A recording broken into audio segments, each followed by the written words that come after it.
back to the fence, and that's gone. There it is. Ace to win the set. It's caught. 20-10 touchdown. This is going to be in the gap. Yes! Score! Go to the deflection. The Andover Huskies win their first state championship.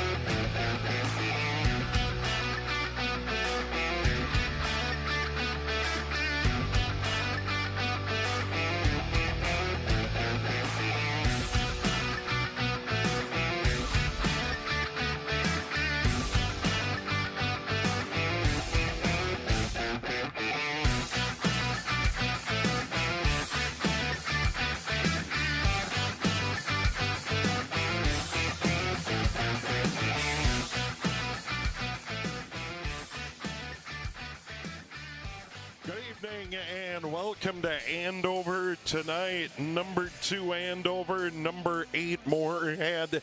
It is going to be a huge weekend of girls hockey at the Andover Community Center. Number 1 Minnetonka in tomorrow night. Steve Thompson along with Pete Anderson tonight. And team number 2 for both teams. Both teams are 1-0 out of the gate. And for Andover, a lot of goal scoring has moved on. A lot of goal scoring has moved on, but you know, the talent, the potential, that's all there. Andover doesn't rebuild, they reload. And you've already seen it here. They played a tough opponent to open their season against Benilde St. Margaret. Handled them pretty easily, 4-1 win. Only allowed 12 shots. The strength of this team is going to be on the blue line for the Huskies, and the goal scoring will come along the way. And there is a look at the starters tonight. And really, the thing that stands out tonight, a 9th grade goaltender getting her first start tonight, and that is Olivia Nedved. So, 9th grader in goal for Andover to get us started here at the Andover Community Center tonight. Of course, Andover in their home whites and Moorhead in the road black. They put on a lot of road miles looking for games. They play a great schedule, boys and girls, year in, year out. Andover controls the opening draw, and they send it down. And we're going to get an opening icing call 10 seconds into the game. We'll go to the other end. Yeah, on the other end, you've got Moorhead, who also a top team in the state. They've had a lot of success in their program, in their section. And, you know, maybe not the high-profile success that Andover's had of late, but they're a very solid program, as you mentioned, Steve. So we get a draw to the left of Nedved, the goaltender. Quick shot, blocked down in front. Picked up by Andover. Piper Andrews is going to send it out, and it'll squirt into the Spud end, and it's going to be picked up by Clara Bernstrom and then covered up by their goaltender, Taylor Krause. And she's making start number 2, 1-0, 2.0 goals against. Save percentage .867. She is a junior. You know, you talk about the first start, you know, maybe not giving that first start to a freshman against a top 10 team. Those games are hard to find for Andover. Yep. Yeah, it is incredible. Their schedule, 23 regular season games, 13 against ranked opponents in AA and single A. They'll play whoever, whenever. There's no doubt about it. And that's one of the things Melissa Volk, because we get another icing call early in this game. If you're going to be the best, you got to play the best, and that's really kind of the philosophy in boys and girls hockey. Is strength of schedule is a big deal. Absolutely. You know, whether you're talking to Melissa Volk, you're talking to Mark Manny here in Andover, both of them have the same philosophy, is that, you know, scheduling these hard games when you don't have your legs underneath you, you learn from the outset of the season, we have to go faster. We have to be better, and it just sets the tone. It sets the mindset for the team. Spuds cleared into their own bench, and we'll get a draw to the right of Taylor Krause. And as we get started tonight, as we mentioned, huge weekend early in the year tonight. And while they had Benilde, they're ranked, and you get Moorhead tonight and then Minnetonka tomorrow night. So you're right, scheduling 2 good teams in a back-to-back. You figure out where you're at early. There's no doubt about it. And you know, you've had the privilege to have a stalwart in net for the last couple of years in Courtney Stagman. She moves on. She graduates. And so you got to figure out what you have in net right away. And Melissa Volk is seeing that right here through the first 2 games with Hillis and now with Nedved. Well, they have a lot of talent on the blue line. You saw Kayla Mumm wearing number 4, and now it's going to be chipped out of there by Ella Thorsen and all the way down. So we've had some icing calls early in this game. Just 15:28 remaining in the period. Not even a minute 32 gone in this period, and we've gone up and down with icing calls. And we talk about Moorhead and where they are in the state. They've got to travel to the cities a ton just to get games, no matter what the sport is. So they are regular travelers down I-94 to find games here in the Twin Cities. Breakout pass picked off by the Moorhead Spuds in their own end. Good job there by Kate Kosabud. And they'll get it over to the wall. It's held back in the corner, and jumping back there is Clara Bernstrom. Andover jumping into the fray, trying to get it. Hannah Christensen moves over into the corner, among others for Andover. Christensen tries to step out of there, but the Spuds gain control, send it up the wall. Held in at the point by Mackenzie Jones. She's got a huge shot for a junior, and it seems like she's been playing for years for Andover, and she has. Yeah, you know, this is her 3rd year in the program. She stepped in and contributed right away as a freshman, and now, you know, she's one of the leaders of this team. She's one of the ones in the locker room saying, hey, this is what it takes, you guys, and teaching all the younger players, the new players jumping in, filling roles for the Huskies. Yeah, Nora Sauer among the seniors getting regular minutes on the blue line. Or Sauer up front, Kaylin Mumm. Another senior on the blue line for Andover. But that's been a tradition as well, is that mix of seniors, juniors, even 10th graders and 9th graders getting ice time for Andover over the years under Melissa Volk. It is definitely rebuild. Mackenzie Jones along the board, tries to send it out, goes right back into the corner. Chasing after it is Hannah Olson for Andover. A lot of board battles. That one's sent in on the net. And Olivia Nedved makes the save, so save number 1 out of the way. Yeah, getting that first one is always easy, and you know it comes from a tough spot to see out there past the circle from the boards out of a scrum. You know, it's really good to see that focus early for Nedved. In the zone, chip back. Maya Engler took the draw up for Andover, won it. They try and control it, get along the boards. A good forward check there by Kosabud for the Spuds, and now it's picked up by Andover as they try and clear it out. That's Taylor Schreifels trying to get it out of the zone, held in by the Spuds. That's Bernstrom to the side of the net. Now it's Mumm. Mumm goes up the boards. Andover pinned down a little bit in their own end. Good forward check by Moorhead. That's going to be dumped right back in, and that's going to be offside. Yeah, you know, you said they're a little pinned up, and that's the struggle with Andover on the front side, getting that mesh. They have the ability, they have the talent to go out there and run with the top teams in the state. But right now, it's you know, feeling out, getting that chemistry right, getting that mesh right. And once they get that offensive breakout, especially getting out of their zone, they have the skill and the speed to really stretch teams. It's just getting out of their zone right now that's the issue. Mackenzie Jones goes into the corner, gets beat to the puck, right back after it. Jones, great size and strength. And as I mentioned earlier, excellent shot. Here's Sauer clearing it ahead. On the break, getting an elbow to the head is Ella Thorsen. No call on that. That was a pretty high elbow as she went down. Delayed offside on Andover as Moorhead tries to get it out of the zone. Clears it to center. Grabbed by Thorsen. Sent across. Andover trying to get organized at center ice. And now they're just going to dump it in on the backhand there. That was Hannah Olson. Spuds get to it first. And now this is Ella Holm. Holm's going to move it across. That was their top line. Olivia Corton, 2 goals in their opening win over Wayzata, 5-2. Yeah, and that 5-2 win for Moorhead, they had 9 different players get on the score sheet of those 5 goals. So they're definitely, you know, have some depth and the ability to move the puck.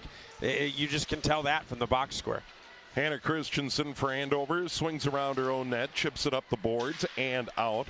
And it's run down by the Spuds. That's Kosabud, who logs a lot of time back there. Kosabud crashing in, got to the puck, picked up by Andover. They'll turn it the other way. Here comes the Huskies. This is McQuaid, drop pass, nice look. Wrister up into the netting, off the stick of Hannah Christensen. Good two-player game there and a good opportunity. Yeah, a really good play there by McQuaid. She picked up the loose puck, moved through the middle, and just a little simple drop. She took the first defender with her. It's up to Christensen there to then move to the spot where she can get the shot off. In that situation, she tried to go wide where the defender was standing. She cuts back to the middle. She's got a shooting lane. She can get that on net. Curtis takes a draw to the point in on the goaltender, save by Kretz, and gave up the rebound but pounced on it. That came all the way in from the far point off the stick of Courtney Little. And that is the official first shot on goal for Andover. By the way, on the other end, Moore had 2 shots on goal. We're coming up on the 5-minute mark of period number 1. That save for Crescent, those quick hands after she had dropped the initial one was very important. Piper Andrews right there on the doorstep trying to slide that one through the blue paint into the net. Spuds trying to clear it out, pinching in on the boards, and now finally sending it out. Winning the race, Jones all the way around to the near boards. Andover right back to Jones. She can't run it down. Gerda's trying to get there. Spuds pinch in, try to center it. And Andover gains control. They send it across. Piper Andrews can't run it down at the Moorhead blue line. Good job coming in to help out was Gertis late in this shift. And eventually they're going to go for a change as they send it to the Moorhead blue line. And now the Spuds send it across. Coming the other way is Maddie Hansen. Hansen stick handling, carries it in over the line, into the middle, loses a handle. Here's a shot, in on goal, big rebound, another save by Nedved. That squirts behind the net. She gave up a big rebound, but made the save, Pete. Yeah, first save is always the biggest one. Gave that rebound up, but her defense right there to step back, shrink back down and cut off the angles. Spuds buzzing side of the net. She had the angle cut off. Moorhead out there with their top line. Holm with Corton. Corton wearing number 6, already 2 goals on the year, as we mentioned. Corton behind the net, spins out of there, goes along the wall. Pinching in over there is Addison Moose. She can't hold it in. Moorhead putting on good heat. Moose gives it up. This is Corton. Corton spinning to the net. Centering pass through a skate. Andover desperately trying to clear it out of the zone. Still held in by the Spuds, and now it comes out to center and all the way down, and that's going to be run down by Holm. Long shift there for the Huskies in their own end, needing to just clear it out. Luckily, they're able to get a quick change and back now in the offensive zone. Here's a centering pass by Corton, and then picked up there by Holm. Sent back to center, and now it's a Huskies opportunity. Christensen, right circle, goes down into the corner, loses a handle, tries to get it to the point, and Schreifels. She's pinned along the board in an awkward spot. And now 2 aside, fighting along the boards. That's going to be chipped further ahead by McQuay. McQuay can't get it. I'll tell you what, the Spuds have done a great job along the boards all night tonight. Here's Mum. Kayla Mum sends it ahead. Nobody home. Spuds controlling their own end at 9:35 to go in the period. That one's going to go all the way down. They wave off the ice. And this is Mackenzie Jones. She reverses course, and it's McQuay to center. And now a chance for Andover. Sauer in over the line, one-on-one. Good move to the middle. Shot, save by Crescent. Great move to the middle by Sauer and a big save. Yeah, absolutely. You see the talent of Nora Sauer, and she's going to burden a lot of the offensive load, especially here early. And you see she just comes away with that puck. She takes it away, and then here's a save by Nedved, that big one, leaving that rebound heading out the side of the cage. A fortunate bounce there for the Huskies. But Sauer on the other end, she showed why she's a little bit different. She's got that extra step. That breaks out of there. Andover runs it down. Coming out to help is McQuay. They'll dump it in and give chase. First to the puck, Kosabud for the Spuds. Up the boards, off the stick of Salovold. Pushing, shoving, players flying. No penalties in the game. Shots 5-2 Spuds. Here's a pass ahead. This is Brewski. Shot goes wide. Brewski went in on the goaltender Nedved and let it fly, but it went into the glass and around. Huskies send it across and out.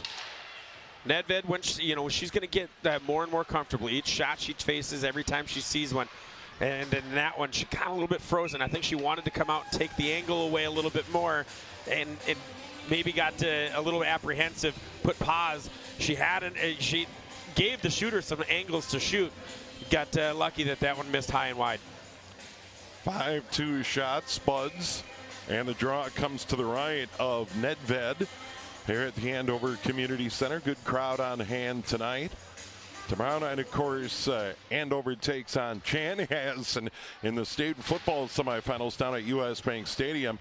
And then here at the Community Center, number 1 Minnetonka against number 2 Andover. So quite a night for Andover sports tomorrow night. Yeah, big night. We're hoping for some victories for the black and gold on both ends there. And here comes Andover in over the line, shoved down from behind. Piper Andrews, puck comes in front, Spuds on it. And here's Corton skating it out. Corton chips it ahead. Moose trying to send it across to Holm, but it goes in behind the net. Corton after it. She's not real big, but she can really maneuver. That was, on that last rush by the Spuds. It was a really, really savvy tip there by Mackenzie Jones that broke that up. And here she is back to work, just riding Corton down the boards, not letting her get any type of freedom. Yeah, no doubt. Huge size advantage for Jones. You can see it there. Spuds get to the puck. This is Strom. Strom sends it around to the far boards. Good clearing pass in the middle. Here's Lauren Henneman. Henneman got bumped off the puck, and Andover's going to gain control, and they'll send it back the other way. That's Angelotti moving it forward. Diving and chipping it forward, Christensen behind the net. And the Spuds get it on the far boards. Picked off Christensen over in the left circle. Sends it all the way across. Here's Angelotti toward the net. And gloved by Taylor Kress and the Spuds goalie. Good shot through traffic. Crescent with good vision. Had Amelia McQuay moving right through the crease as that shot was coming through on the near side. Shot ripped there by Angelotti. And, that's the Huskies have to do that here right now. They have to make sure that they maintain the pressure, keep putting things towards the net, keep working hard in front of the net as well. Angelotti again at the point, sends it into the corner. Not able to grab it was McQuay. Comes all the way around. Spuds trying to clear it out. Caught in a skate. Battling for it over there is Christensen. Side of the net, still a good battle over there by Hannah Olson trying to get it in front. She's working hard. With 6:30 to go in the period. And Andover's going to send it right back in. Andover changing the blue line behind. Drop pass behind the net, picked up by Kosabud. And now they finally get it out to center. This is Melquist. Can't do much with it. And now Andover's going to chip it in. That's Nora Sauer. Great scoring opportunity for Sauer early in the period. One of the 4 shots for Andover. Spuds bottled up a little bit. Now the center clear, does get it out. But Andover right back on it. Mackenzie Jones sends it toward the Moorhead blue line. Turning it the other way is Wilson. Sending it across, running it down. Hansen sends it into the middle, but it's picked off by Kaylin Mumm. Mumm's going to skate it up the near boards to center ice. Right back to the Spud blue line. Now Andover with Sauer again. Sauer got dumped, no call. She may have slipped, lost an edge, and here's Hansen. It'll be interesting. We've talked about penalties a couple times. Moorhead in their first game committed 6 different penalties, and we're 5 for 6 on the PK. On the flip side, Andover had 2 power plays against Benilde St. Margaret. They were 2 for 2 on those power play opportunities. Yeah, against good teams, you definitely want to stay out of the box. That's for sure. Good clear to center ice, batted away or off the stick of Piper Andrews. She retreats into her own end, and Andover resets. Here's Mumm. Mumm goes across, nobody home. That's going to skip in. They're going to wave off the ice. Looking for some long cross ice passes in the neutral zone to advance are the Huskies. Haven't been real efficient on those pass attempts yet. Moorhead has been the better passing team through the first period here, nearly just under 4:45 to play here in this first period. But, you want to see Andover improve on the passing, but Moorhead's been there this far, and it's been the defense that for the Andover that's been able to make sure that no real good scoring opportunities for the Spuds. Engler against Corton, center ice. Spuds controlling their own end, moving it forward. Holm's going to skate it up, dump it in, and give chase behind the net. She gets dumped. Everybody goes into the crease area. No call there. They're letting him play it. Puck comes to center. It's grabbed in there by Olivia Corton. And now Moorhead right back at it. Here's Kosabud, well wide of the net, all the way around. Moose pinches in. And now they get it out to the far point. Spuds dump it right back in. We have a puck played with a high stick. Andover touched it up, so we'll play on. Here comes Andover. Engler in over the blue line. 1-on-2 into the right circle, down behind the net. Engler trying to get free. Has some help back there. It's Andrews. Now to the near point. Mumm can't keep it in. Mumm will send it over to her partner. And now get it back. Mumm and Jones back there on the blue line. Here's Jones at the red line, sending it in. Picked up by Sauer. Or actually, that was Christensen. And now jumping right back into the play, Mumm. Mumm centering pass, wrist shot, blocked away off the stick of Christensen. That one sent all the way around. Here's Jones near his side. Sends it into the middle, hitting skates, side of the net. Nobody can gain control. Andover buzzing, 3 in tight around the net with 3 to go in the period.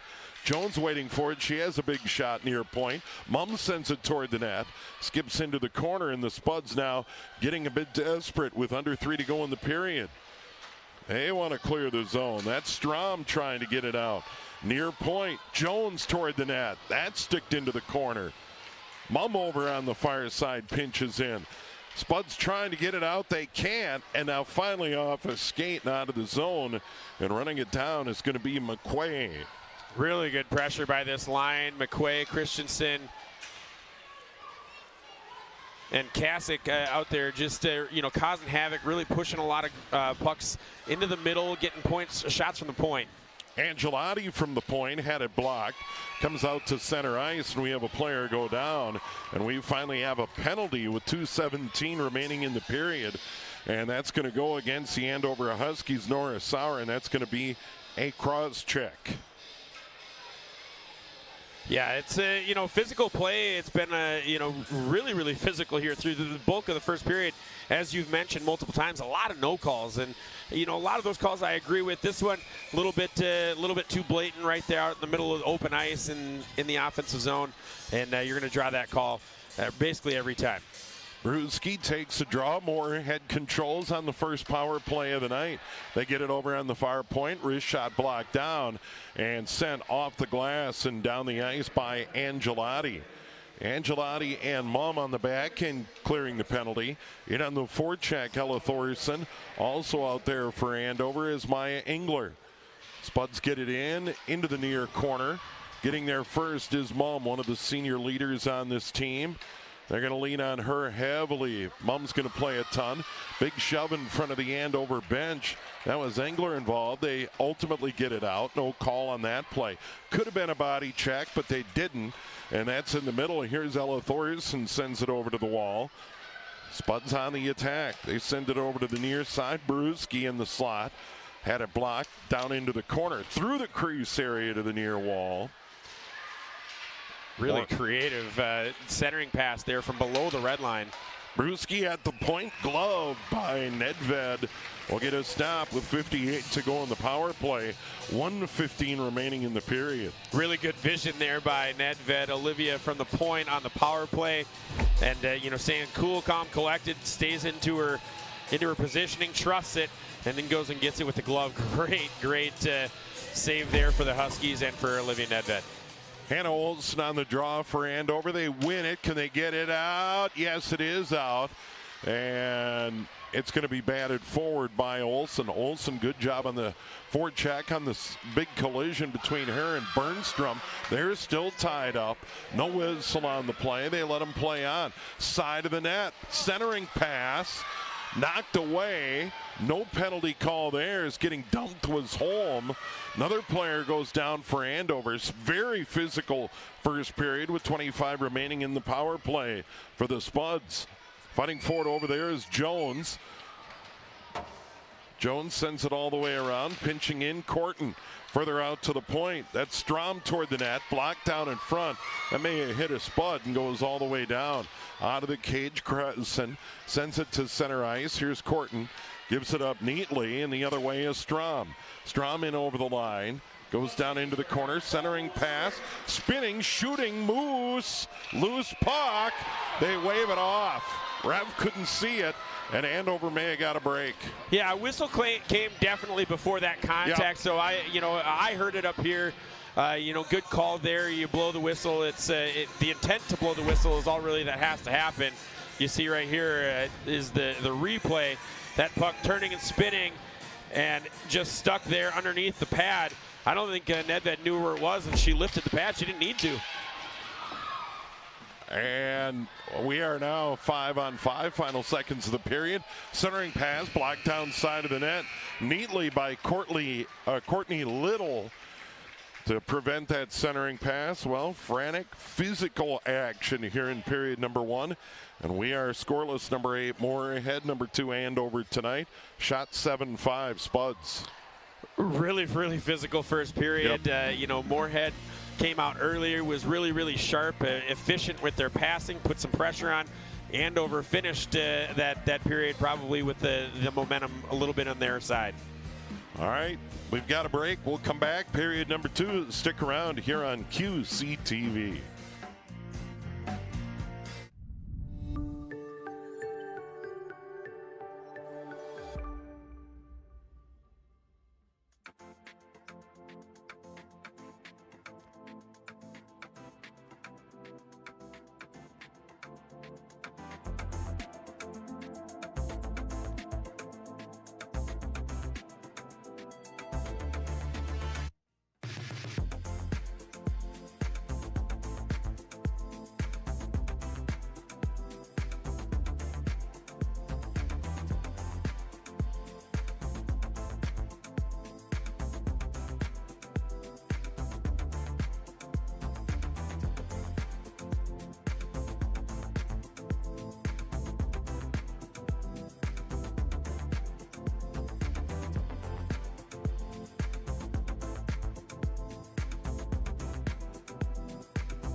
I think the old saying goes, Grandma had it, Mom threw it away, and I bought it back.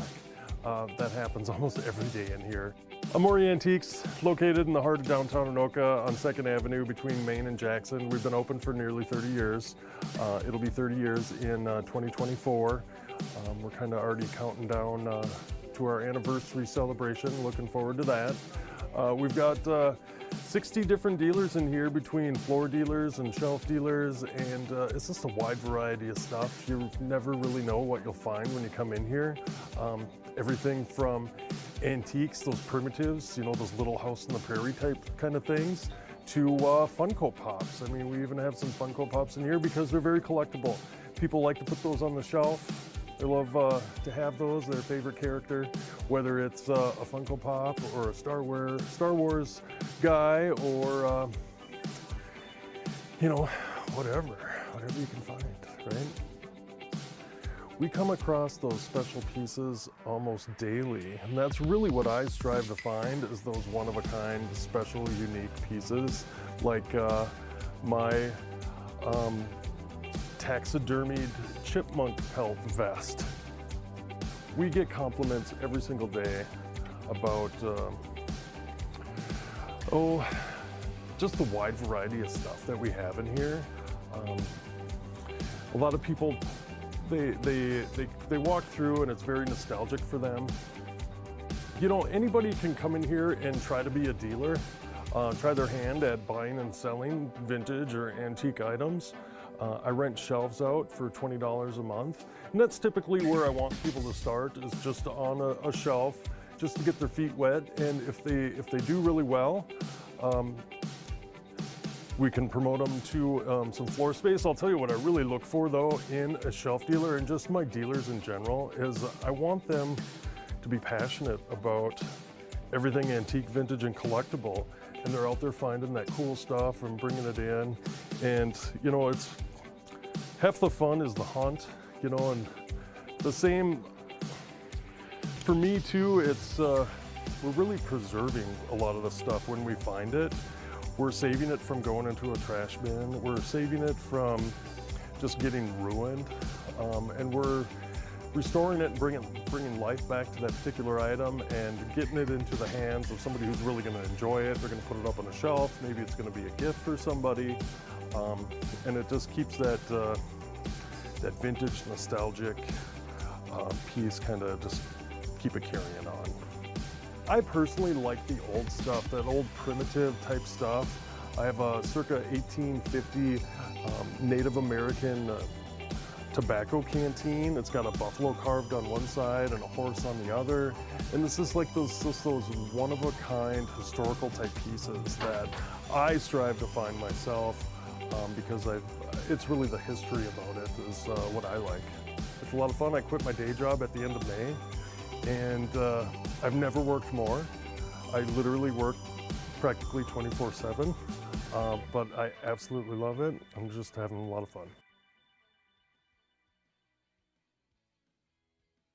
When you walk through the storm, hold your head up high, and don't be afraid of the dark.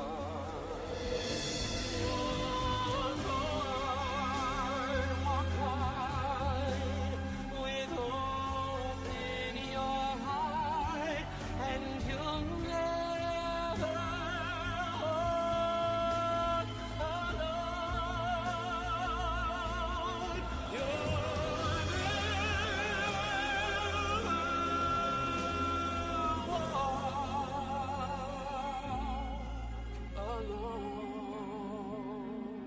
never walk alone.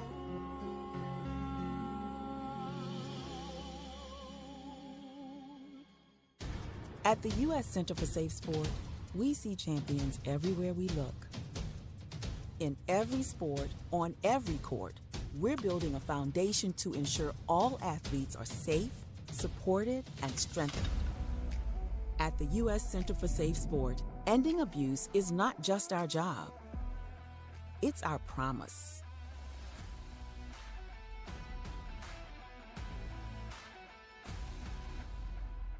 When a crisis hits, close to home and across the globe, nonprofits are on the front lines, ready to serve. Healing, nurturing, rescuing, protecting, inspiring. The work of philanthropic organizations has never been more important, and it's donors and volunteers like you who make all this possible. Thank you. The Nonprofit Alliance. I'm Naheem Hines, professional football player and proud supporter of the Muscular Dystrophy Association. My mom was diagnosed with muscular dystrophy when I was 14, and I watched her struggle. But MDA helped her get the best treatments and care, and they also help kids like my buddy Ethan.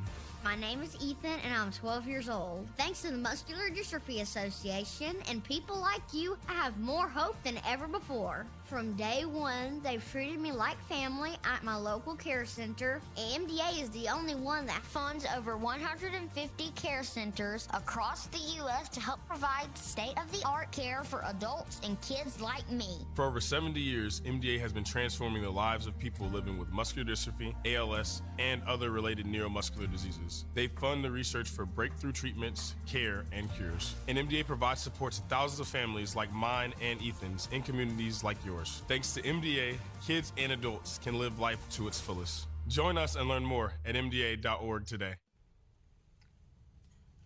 Hey, boss. Okay? Yeah, I'm good. You sure? Said I'm fine.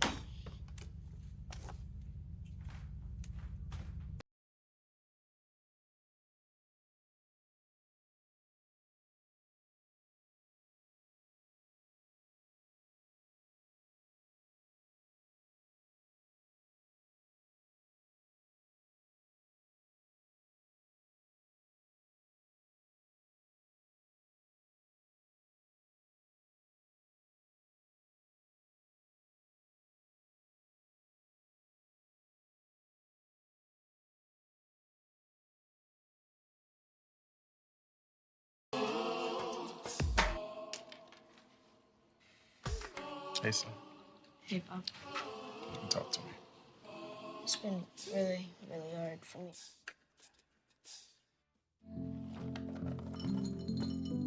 Kids across America are going to school hungry. Millions of kids every day. But one simple thing can help change all of this for a hungry child in America. Good, healthy food and the energy it brings. With help from caring people across America, No Kid Hungry is providing healthy meals and hope to hungry kids so they can build better futures. To learn more about ending child hunger in America, go to helpnokidhungry.org today. I did cheerleading through high school. I went to the Colts cheerleading and I loved it. I was about to go to work and I collapsed. Thanks to the American Heart Association's support of life-saving research and medical breakthroughs, Tessa got her life back after suffering from a debilitating and near-fatal stroke. To learn more about how the American Heart Association is saving lives, go to helpheart.org. I did cheerleading through high school. I went to the Colts cheerleading and I loved it. I was about to go to work and my arm went numb on me.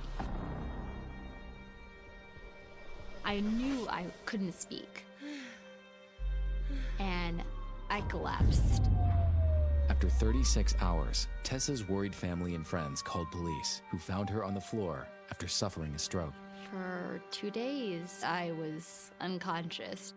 I don't remember anything.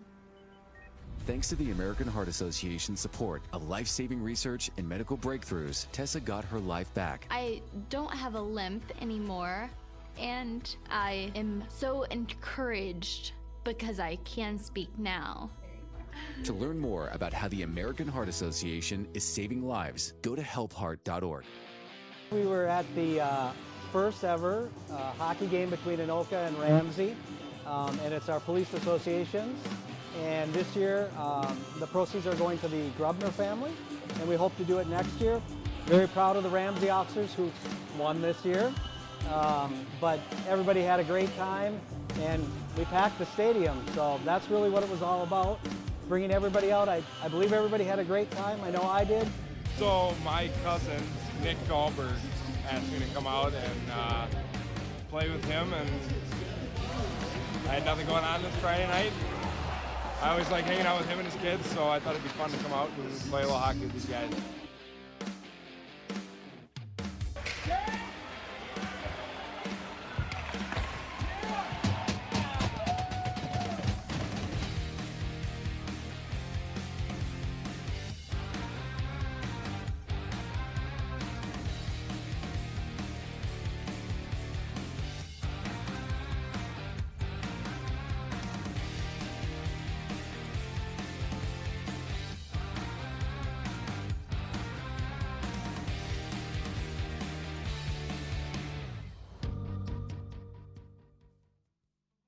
I didn't ask to be thrown in the streets with nowhere to go, but I did ask for help, and Covenant House was there for me. 1 in 10 young adults will experience a form of homelessness this year. For these kids who didn't ask to be put in this unthinkable situation, Covenant House is there, providing hot meals, a safe place to sleep, medical care, and love. They just really genuinely just wanted to help me succeed, and I'm succeeding. To learn more, go to safeplacetosleep.org today. She used to dance and dream of a better life, a brighter future. Today, thanks to Children International and friends like you, she dances for the world. Together, we give children in poverty a chance to set their sights high and achieve their dreams. Learn more about Children International and join us in our life-changing work at children.org today. As Americans, there's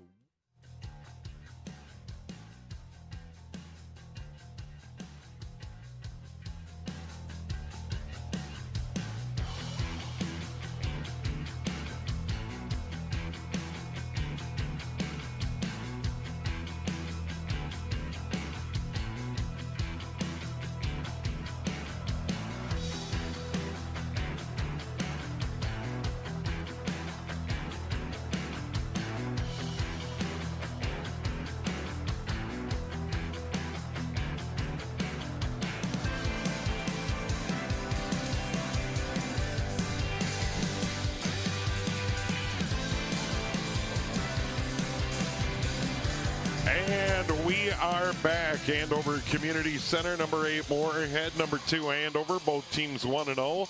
Even Steven after one, 7-5 shots. Both teams had pretty good scoring opportunities.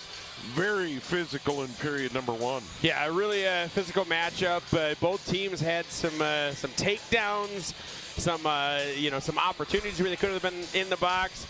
Ultimately, it was only Andover that took a penalty in that first period, cross-check by Nora Sauer.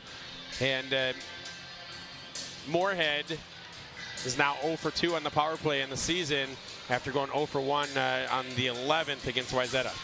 Yeah, and you got to wonder if the officials maybe during the break said, hey, we may need to tighten it up a little bit because it did get rough. There was only one penalty called, as you pointed out.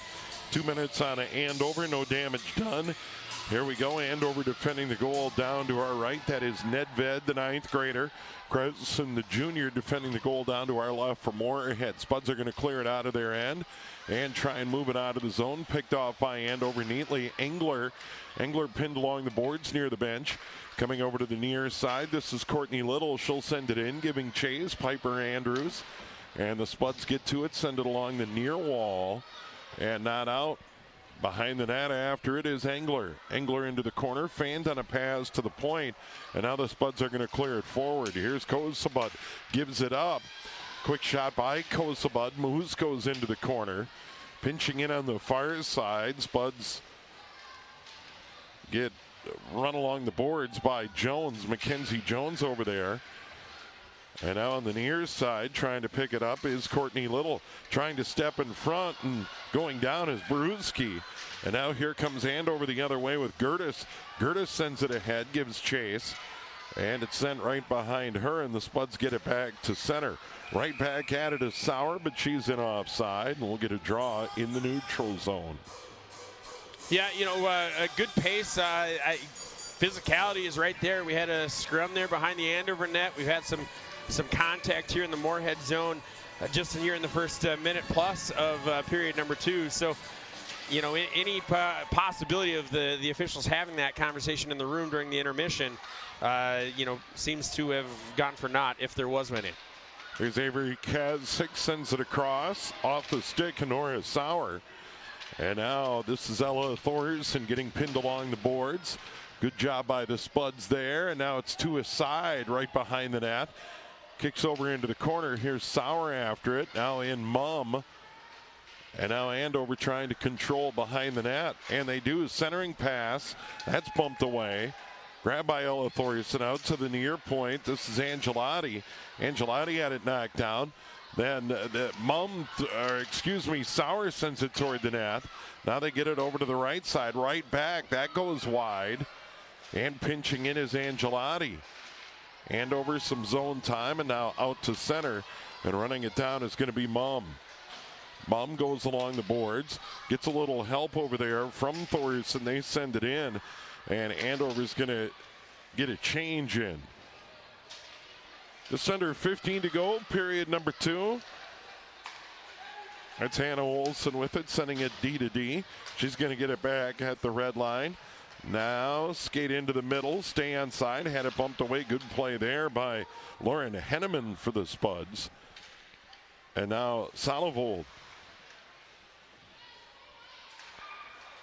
And now into the middle, here's McQuaid toward the net, blocked away by the goalie, Taylor Krausen. Another opportunity, Christensen, wrister, goal! Hannah Christensen lights the lamp for the first time this year. That one was pretty. Christensen with some sick handles there through the middle, right in between the circles. Works from the forehand, backhand, then creates her shot, sees it near side post on our side, far side for her, and rips it right past Crescent. Huskies out to a 1-0 lead. Hannah Olson was right there in case of the rebound. We'll get the assist, but it is number 1 on the year for the junior Hannah Christensen. Time of the goal, 2:47. Andover leads at 1-0. And the Spuds controlling their own end, and they're going to flip it over to the near side. And trying to move forward is Kozabud. Picked off by Andover, right back at it. Mackenzie Jones, a big shot, goes wide. Now Moorhead tries to break it out towards center. And Andover right back to center ice. Hannah Christensen loses it. Player goes down.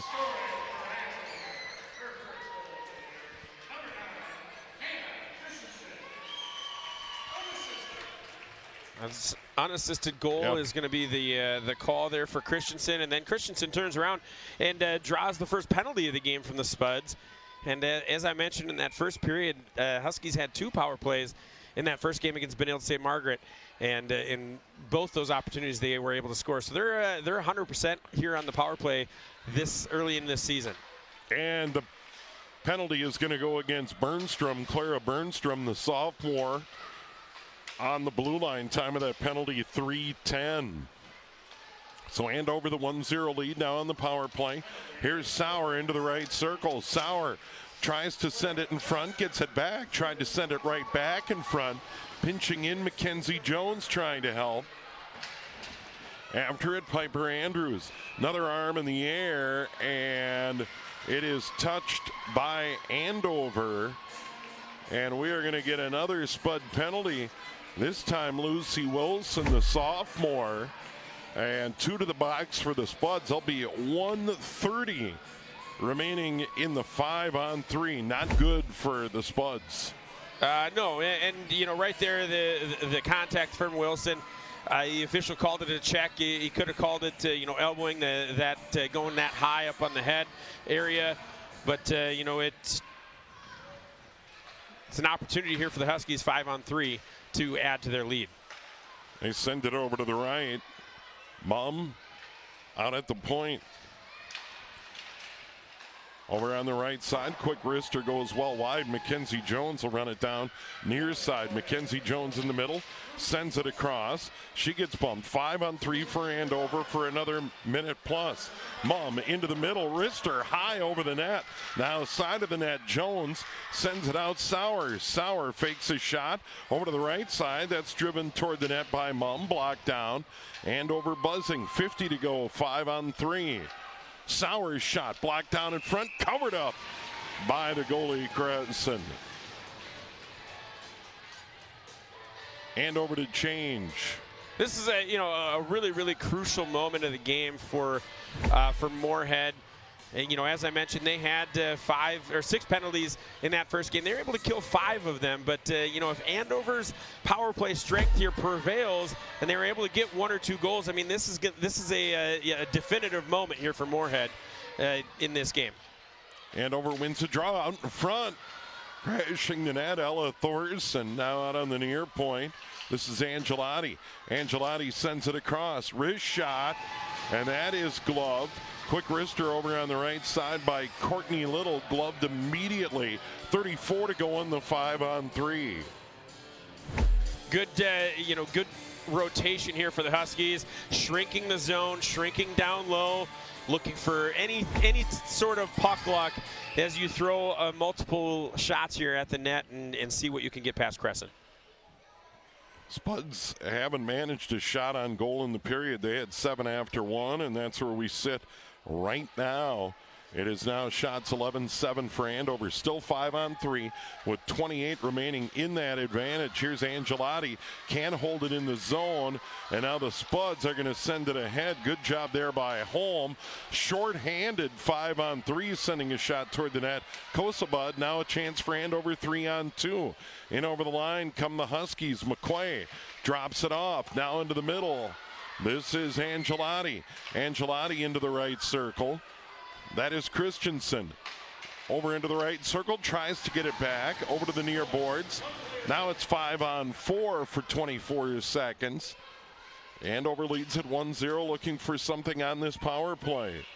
Here's McQuay down in the corner, skates out of there. Further out, Christensen sends it across. That is Angelotti. And now down into the corner. Spuds have done a pretty good job. Certainly escaped the 5-on-3 now, or they're almost out of this 5-on-4. In front, rebound. Big save by Crescent. Got the right pad down and robbed Andover of a goal. We're 5-on-5. Coming out of the box the other way is Brewski. In on net, saved by Nedved. Wow. That, nearly was huge momentum swing in favor of Moorhead. Just a clearing attempt right as the player had come off the bench for Moorhead, grabs the puck and has a one-on-0 opportunity. Nedved able to slide pipe to pipe, make that save. Here was the best scoring opportunity for the Huskies right there. And McQuay on that back doorstep just couldn't lift that rebound up over the pad. So Moorhead was able to escape the 5-on-3 and then the 5-on-4. And now Andover comes back the other way. Here come the Huskies with a head of steam. Engler around the net, sends it to the near side. Gertis right back down into the corner, and that is Andrews. Piper Andrews sends it around. Near side Jones. Further down, right back behind the net is Andrews, but the Spuds get there first. Try to get it out of the zone, held in for the moment, and the Huskies send it all the way across. Giving chase over there is Andrews, held in at the line. This is Gertis. Gertis into the left circle. Had that deflected over to the far wall. Andover putting on the heat, 5-on-5, and now we have a player go down. And I think we've got an Andover player going to the box. And I think this is going to be Andrews is going to sit for 2. Yeah, Andrews gets called for the trip there, and not much of a fight. She had her stick locked up with the player. You'll see right here, she's holding that stick and then playing the puck. And she sweeps the blade right out from underneath her. Good call there. The official back here way behind the play in the neutral zone making that call. Had the whole ice to see it.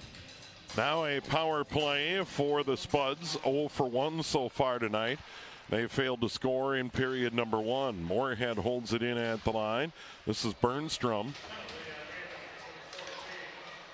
And now Andover's going to pick it up. This is Mum. Mum's going to send it all the way down easily.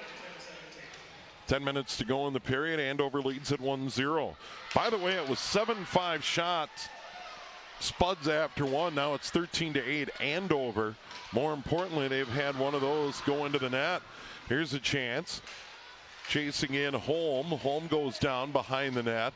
Big collision back there with Mackenzie Jones. And Jones is just going to pick up penalties because of her size. When she goes up against someone, players are going to fall down, and she might get called here and there. Mum sends it out. And now here comes Corton. She can really skate into the right circle. Gets a shot away, but it goes wide.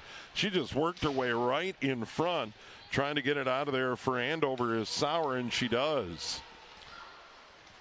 Under a minute to go on the player advantage for the Spuds. They get it to the line, but it's broken up neatly by Andover. Moose couldn't gain control, and sending it down is Kaylin Mum.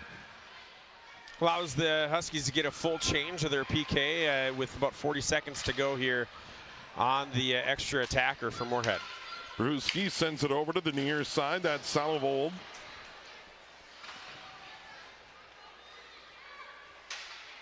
.25 remaining in the power play. Spuds trying to generate something in front.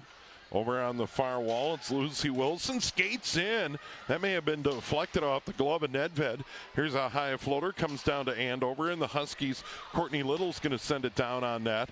Kresen makes the save. It'll go as a shot on goal. 5 remaining in the power play for the Spuds, and they come right back the other way. Strom over the line, drop pass.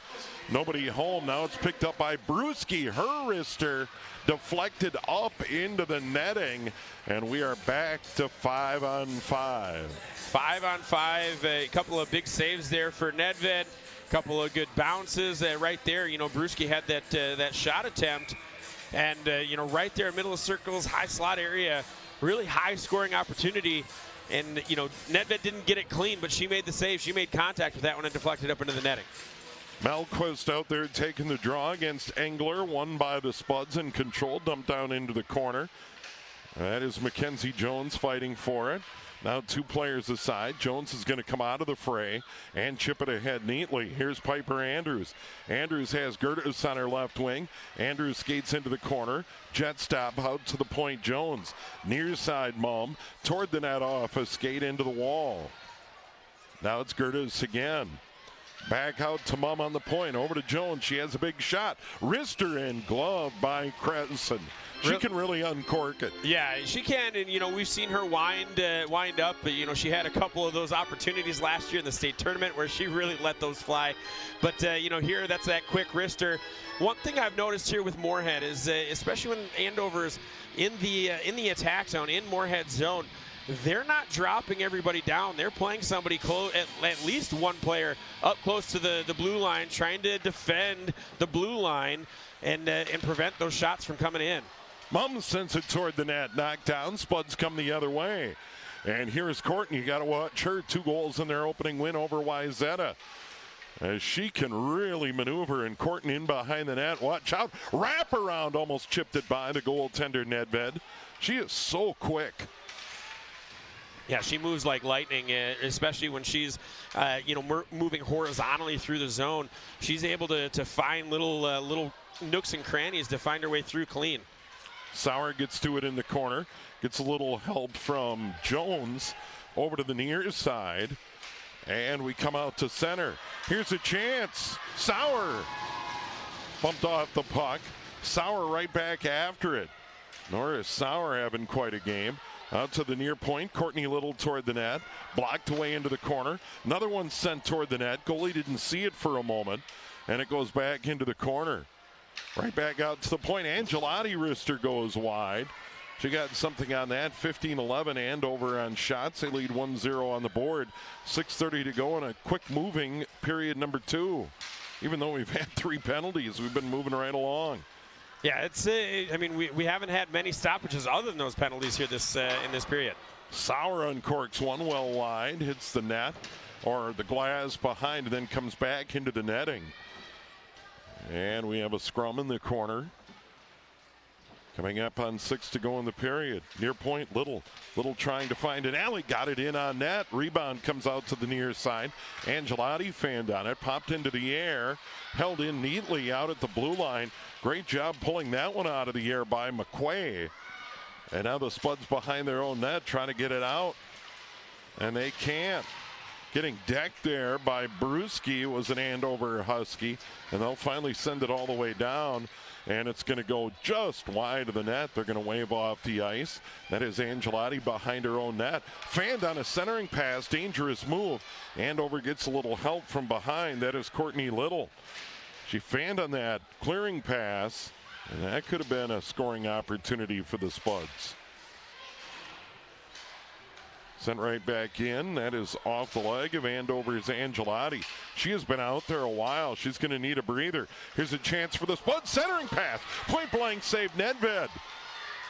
She just robbed Maddie Hansen. Now here comes Andover Christensen in over the line offside. Not on the same page with McQuay. Just one extra stick handle right there before the blue line by Christensen, but she showed off right now some really good speed. But on the flip side, Nedved, she's not panicky at all back there. She is really calm and cool, moving nice and smoothly, not herky-jerky whatsoever, and she's made every save that she's been asked to thus far. It is Sauer, Engler, and Andrews out there right now. Here's Gertis stepping in, saved by Crescent. She's played great tonight. Andover has a 1-0 lead, but Taylor Crescent, the junior goalie for Moorhead's been good. That'll come all the way in on Nedved. She'll steer it aside. Big rebound given up. Another save made, and it squirts through, and that goal's going to go to Ella Holm. Well, she didn't control the rebound, and Holm slid it under the pads. We're tied at 1. And you'll see right here, this was the play that you have a really good defender back there in Schreifel's working to the puck, and she just gets ridden away from it just out of her reach. That allows her teammates to come in and get the shot on net, and then Holm there to slide it underneath the pads. And Moorhead ties this one up. Shot 16-14. They even it up. We'll get the assist, but it should be the first of the year for Holm. She had an assist in that 5-2 win over Wayzata in the opener. So both teams a goal apiece. This one coming for the Spuds late in the period. Shot in on goal by Crescent. That rebound came out in front. Ella Thorson almost got there for Andover. And coming right back at it come the Huskies. Kasich, good move in the right circle, lost it. Ends up on Thorson's stick. Out to the point. Jones wrist her all the way through. Goes into the corner. Sauer after it.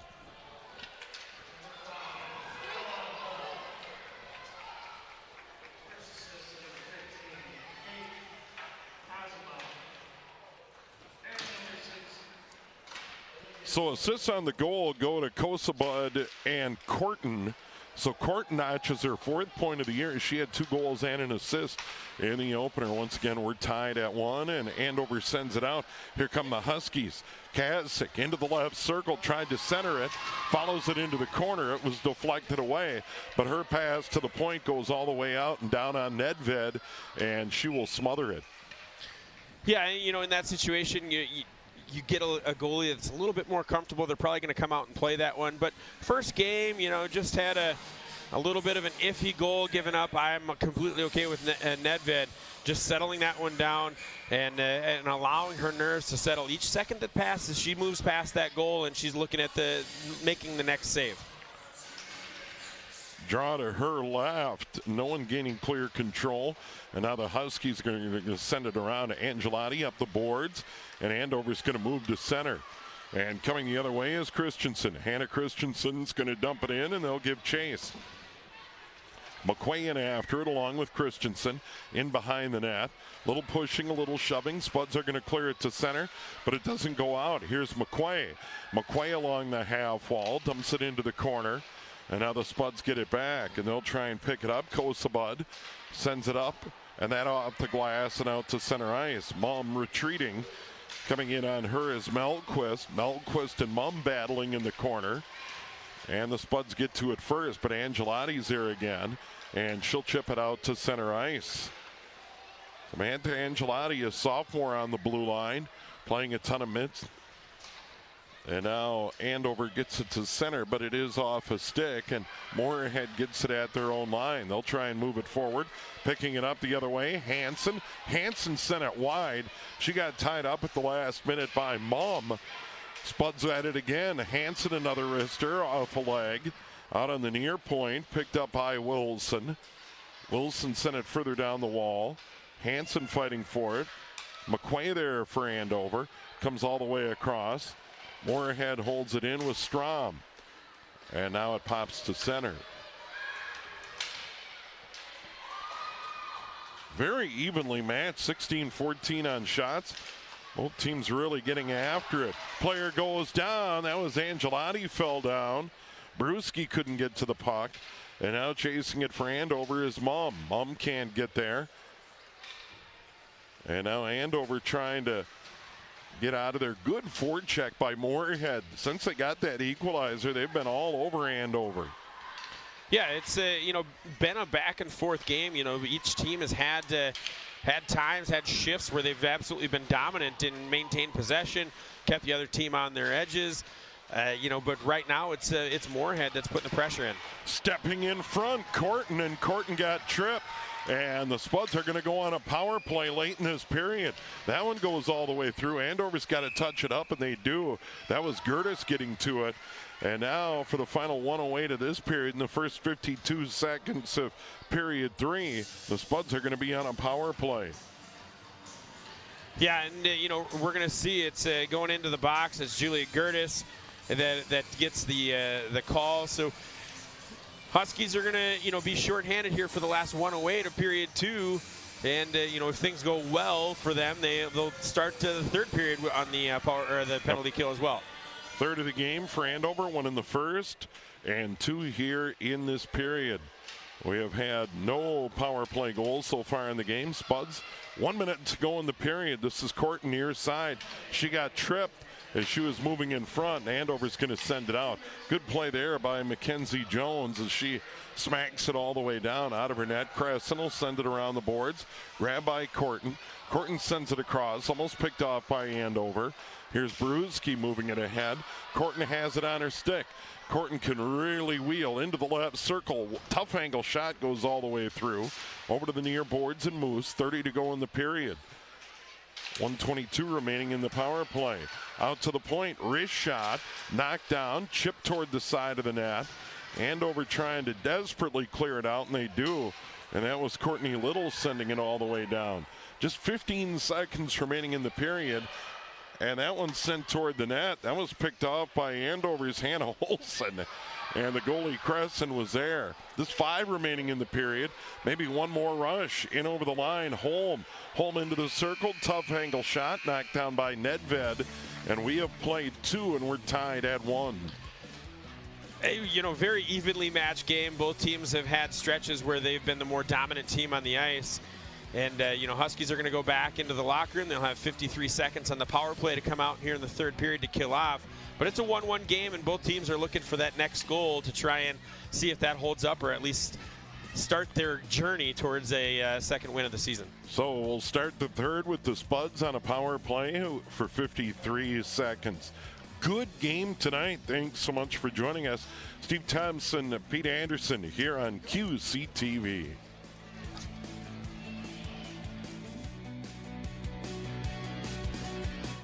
I come here a bit.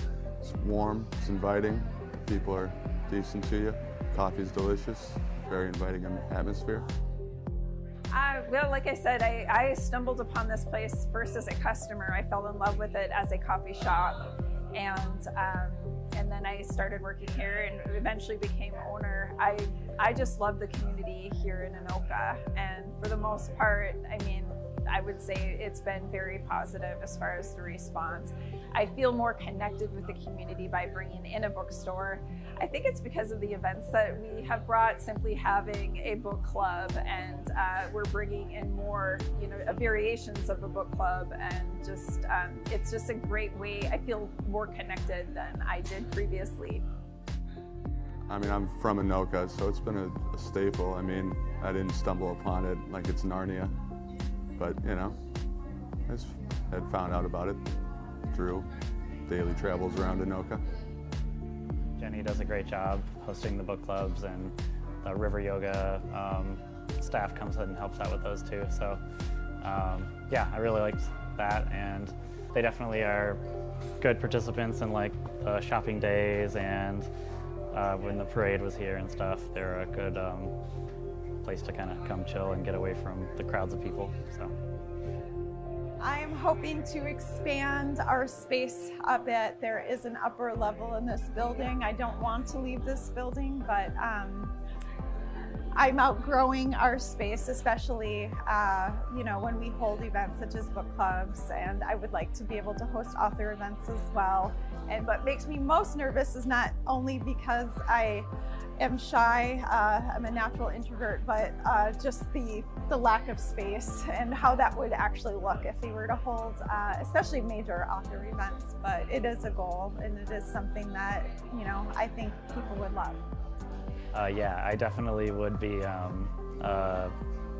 worse off if it weren't here. I get a lot out of the community, and everybody that comes in regularly is really nice. So, you know, it's probably a reflection of how they run it, and the staff, that all the customers are pretty cool too. I've met a lot of people, just, you know, friends, and some like professional connections here as well. So it's a good place and seems to attract good people too. So when we decided to become a bookstore, we did not want to lose the coffee side of things at all. So we have classic avant-garde menu. We rotate seasonal menu too, as far as coffee and espresso goes. And then as far as a bookstore, I consider us to be a general interest bookstore. I just need more space. I'm not satisfied. We do have a good amount of books. I think one of my employees said we have over 1,000 titles, so we're getting pretty big. But I would say that I'm still trying to grow a lot of our nonfiction, and but you can find just about anything here. And if you can't find it here in store, we can special order just about any title in as well.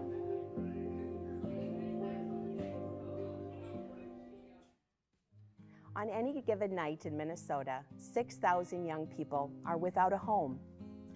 They're sleeping in their cars, couch hopping, or struggling to survive on the streets. Hope for Youth is a 501c3 nonprofit organization in Anoka County that helps young people ages 16 to 24 who are experiencing homelessness in the northern Twin Cities metro area. Who is Hope for Youth? Hope for Youth helps young people find safe and stable housing. Hope for Youth meets young people where they are in the community with real-time assistance. Hope for Youth collaborates with community service providers whose mission is also to support homelessness prevention. Hope for Youth assists young people with education and employment opportunities that create career pathways. Hope for Youth's mission is providing pathways to end youth homelessness.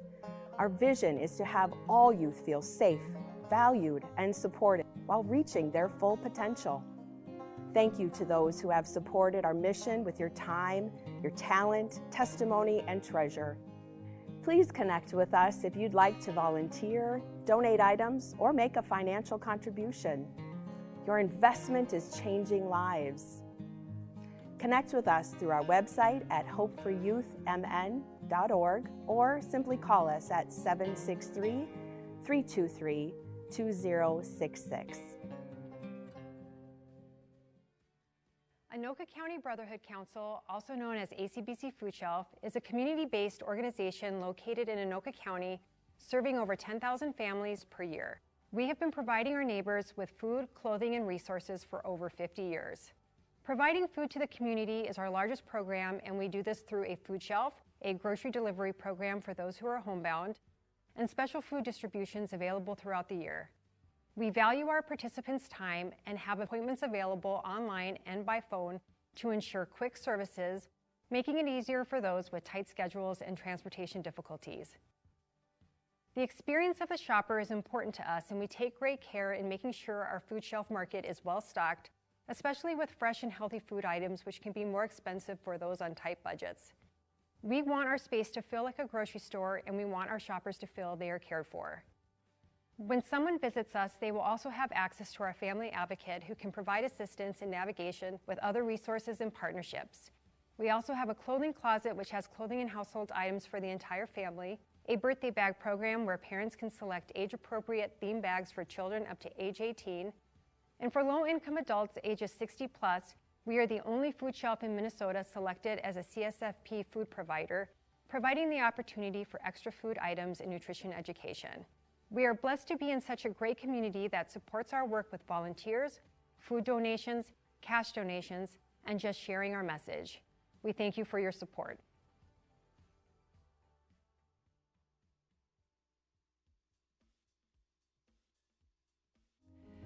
They are part of your community. They are your students. They are your teachers. They are your coworker. They are your friends and your family. They are experiencing homelessness. Understanding is the key to the solution. You can help them by giving them the benefit of the doubt, asking them what they need and how you can help them, acknowledging that you see them by sharing a smile. These little things go a long way to be seen and felt understood. They are part of our community and we are part of theirs. Homelessness will not go away without your help. To get help or to give help, visit our website.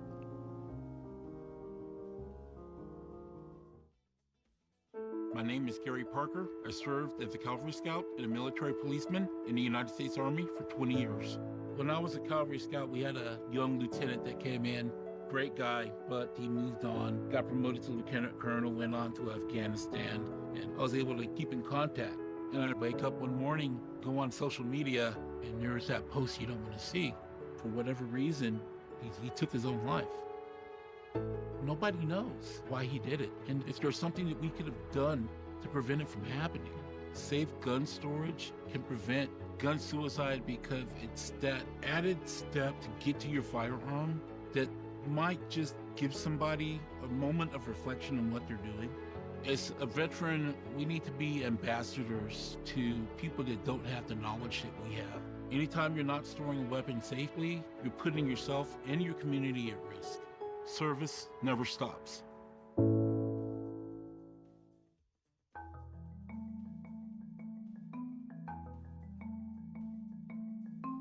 In the year 2020, a significant development emerged for Anoka. Through the efforts of the Minnesota State Legislature, an omnibus bill was enacted into law that contained a unique provision that exclusively pertained to the city of Anoka for the establishment of what is known as the Anoka Social District. The Anoka Social District serves as a pioneering initiative within the state. But what exactly is a social district? It designates a specific area which patrons can purchase and enjoy alcoholic beverage from licensed establishments. They are then permitted to freely travel through the predetermined sections of the city, encompassing public spaces like sidewalks and streets, or take part in the social district-sponsored events and activities. A comprehensive management plan has been developed as a blueprint that outlines policies and practices for efficient district operations. Additionally, a dedicated webpage will be established to provide comprehensive information about the district, including hours of operation, rules, and regulations. QR codes will be on permanent signage to facilitate easy access to this resource. Here are some key points for everyone to remember when participating within the social district. Patrons can purchase drinks from licensed businesses within the district. Drinks must be served in specific cups that are specified by law. The city will determine the district's hours of operation, and alcohol is not allowed to leave or enter the social district area. The initial hours of operation for the social district kickoff will be from 10 a.m. to 10 p.m. 7 days a week. The initial Anoka social district boundaries encompasses a variety of public spaces, including the City Hall area, Riverside Memorial Park, the Mill Events Center, including Jackson Street, 1st and 2nd Avenue north of Main Street. The launch of the Anoka Social District will take place between September 6th and October 7th. This pilot program is to encourage ideas and input in shaping the district's ongoing development and success. Through this, the city can build a dynamic and inclusive social hub that enriches the Anoka experience for both residents and visitors. To learn more and to keep up with updates about the Anoka Social District program, visit anokaminnesota.com.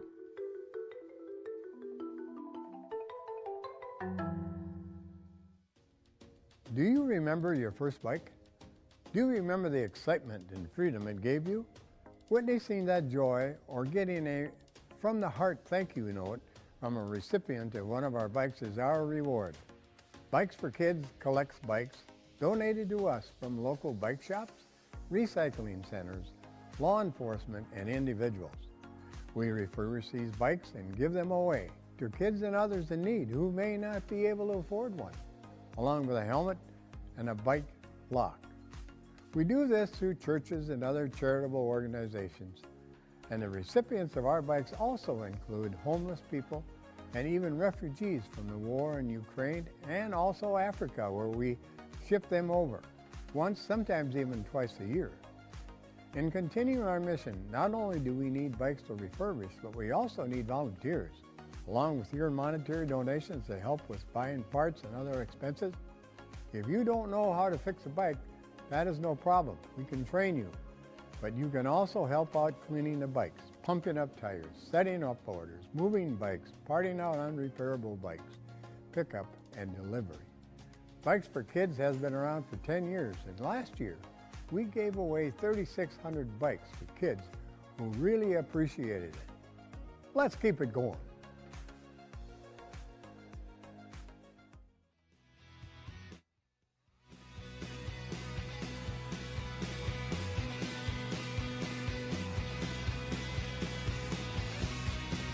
And we are back, Andover Community Center here on a Friday night. Number 8 Moorhead, number 2 Andover, early season game. It's been very even on the scoreboard, 1-1.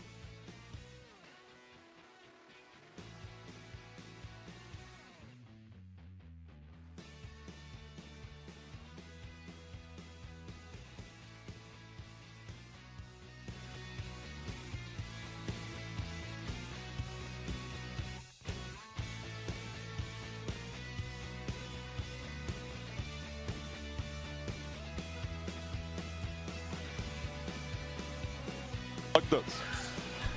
All right, we are back. Little technical difficulty. Nevertheless, 1-1 after 2. 16-14 Andover leading in shots. It has been a very even game, Pete. Yeah, it's been up and down. Both teams have had opportunities. Both teams have been, shut down by some solid goaltending, and both teams have, committed some physical penalties. But right now it's an even matchup. Huskies lead shots by just 2, 16-14. But they're going to have to start this third period with the extra attacker for Moorhead. They'll have to kill off 53 seconds of penalty. All right, so the Spuds start on the power play, scoring all the scoring in period number 2. Hannah Christensen for Andover unassisted, 2:47. Then the Spuds come back. Ella Holm with an assist to Kate Kozabud, and Olivia Kortner, 4th point of the year already, comes at 12:22. Penalties in the game, Andover 3 for 6. We're still in the midst of that Moorhead power play, and the Spuds took 2 in a row in period number 2, 2 for 4 minutes, but they were able to kill off a 5-on-3 and then a 5-on-4, which looms large right now, Pete. Absolutely. That we talked about during the time. Hey, this is an opportunity for Andover to really take control of the game. But on the flip side, that kill really kind of gave Moorhead a lot of momentum, and they finished strong. They got the game-tying goal, and here they are still putting the pressure on the Huskies. Nedved down to our left, defending the goal for Andover. Huskies send it all the way down. Remember, they are a player down, 40 remaining in the power play to the Spuds. And the fleet of foot, Olivia Korten, gives it up. Spuds send it to center. That's going to go all the way through. They're going to wave off the ice. Here's Mackenzie Jones for Andover, sending it all the way around, pinching in and holding it in. They're trying desperately to get it to Korten at the point, but Holm down in the corner. And, of course, Holm has the lone Moorhead goal tonight. And now they get it to Korten left circle. Slides it out in front beautifully, but it's picked off there by Nora Sauer. Sauer's going to send it down, and that is going to do it for the Spud power play. We're going to go back to 5-on-5 shortly. Here's Kozabud wheeling in her own end. And once again, we are back to even strength here in early in period number 3. Then over the glass into the crowd. And a little chuck-a-puck practice there as they send it over the glass. 16 to go in the game, 1-1. It has been a good one. Yeah, absolutely. Both teams came to play here, and we talked about how much of this is a really, really big weekend of girls hockey, not just here in Andover because of the 2 matchups, but really everywhere. There's a lot of big matchups all across the state that are going down. Holy Angels is going to be hosting War Road in Class 1A. That's 1 and 2 there happening here this weekend as well. Here's a chance for Andover. Big shot deflected high up into the netting off the stick of Hannah Christensen. Bidding for her second of the night and second of the season. 17-14 shots at the moment in favor of Andover. By the way, #1 Minnetonka here tomorrow night. You'll see it on QCTV. And then, of course, football state semifinals, 5A style. Andover and Chan tomorrow night from U.S. Bank Stadium. Quick shot on goal. Easy save by Taylor Kress and the juniors. Both goalies have played well. Yeah, they both have had some very good saves. But the one thing that you can say about both of them, Crescent the junior, Nedved the freshman, very calm. Neither of them frantic. There's been some hectic moments in front of the net, and neither of them have gotten into any of those panic mode type of magical type of plays. Avery Kaz, shot toward the net, glove there by Kress, and we'll do it again. In the circle for Andover, Hannah Olson, the junior. And she's trying to control the draw and does. Kaz near point, sends it over to the far side. Here's Mum toward the net, knocked down in front. May have hit Andover's Amelia McQuay, went down. Quay trying to get it. That comes off the boards out in front. McQuay right back at it in the corner. McQuay fighting for it behind the net. Andover loves to do that 2-player work behind the net. And now the Spuds are going to send it out to center ice. Pinched in between 2 defenders was Maddie Hansen. Getting there was Kazsick for Andover, and now they'll clear it near side. Hannah Christensen stick handles out of her own end to center ice, gives it up. We'll go for a change. That goes all the way through. It almost hit McQuay. And now the Spuds have an opportunity with Andover changing. And now it's batted right back in. Ella Thorson, right circle. 3-on-1, centering pass off the stick of Engler over there. just jumped her stick. They had a 3-on-1 for a moment and couldn't capitalize. And now it's Sauer in over the line, dumps it into the corner. This is Thorson after it. Bats it out. Here's Angelotti toward the net. Pad saved by Cresson. Andover in white. In on the forward check. Thorson. That one gets by the far point, not to the zone. Courtney Little couldn't hold it in. She'll run it down. 14 to go in the third. We're tied at 1. It's the second time here tonight where it's been a, seemingly easy icing call that the officials have wiped off. I mean, they're being extremely picky on what it takes to become an icing here tonight. 21-14, Andover shot. Spuds try and get it out. Comes to center on the stick of Mum over to the near side. Jones. Now it's Sauer. Sauer's going to try and dump it in. Hit the ref. Hit some Spuds. And now back out to center. Moorhead back the other way. Salvold goes into the boards heavy. We're going to get an Andover penalty. Number 4 on the night. Another power play opportunity for the Spuds. Yeah, this is going to go against Angelotti, her first penalty here tonight. But, just trying to ride that Salvold out along the perimeter and creating too much contact, especially into the boards. That's going to be a penalty that is easily called, 90% of the time. So Andover to the box for the 4th time tonight. And that face-off draw controlled by Andover, trying to get it out of the zone is Mum, and she does and sends it all the way down very quickly. It'll be Mum and Kazsick on the back end, and they send it across. And here's Corton. Got to know where Corton is. Corton with home. They get it out to the point. It's held in at the moment by Kosabud. Sent into the far corner and grabbed by Mum. Mum sends it right back down again. So a good start to the PK for the Huskies. And now it's Kosabud near side. She's going to send it all the way across. Good clear, but the Huskies are there and Mum all over it. Also battling over there is Engler, and the Huskies get it to center. Now near side, Holm. Holm left circle. Rister goes well wide, almost all the way out of the zone, and it does go out of the zone. Bernstrom runs it down near her own blue line. And now it's Kosabud and Bernstrom playing catch. And now Corton at center loses a handle, batted in by Thorson. She'll give chase in on the forecheck. 50 remaining in the Moorhead power play. I'm doing a good job pinning it along the boards in the corner. And now the Spuds clear it out of there. This is Hansen. Hansen gives it up. Shot in on net. Saved by Krebs, and she'll cover. Good job. Quick shot by Hannah Olsen.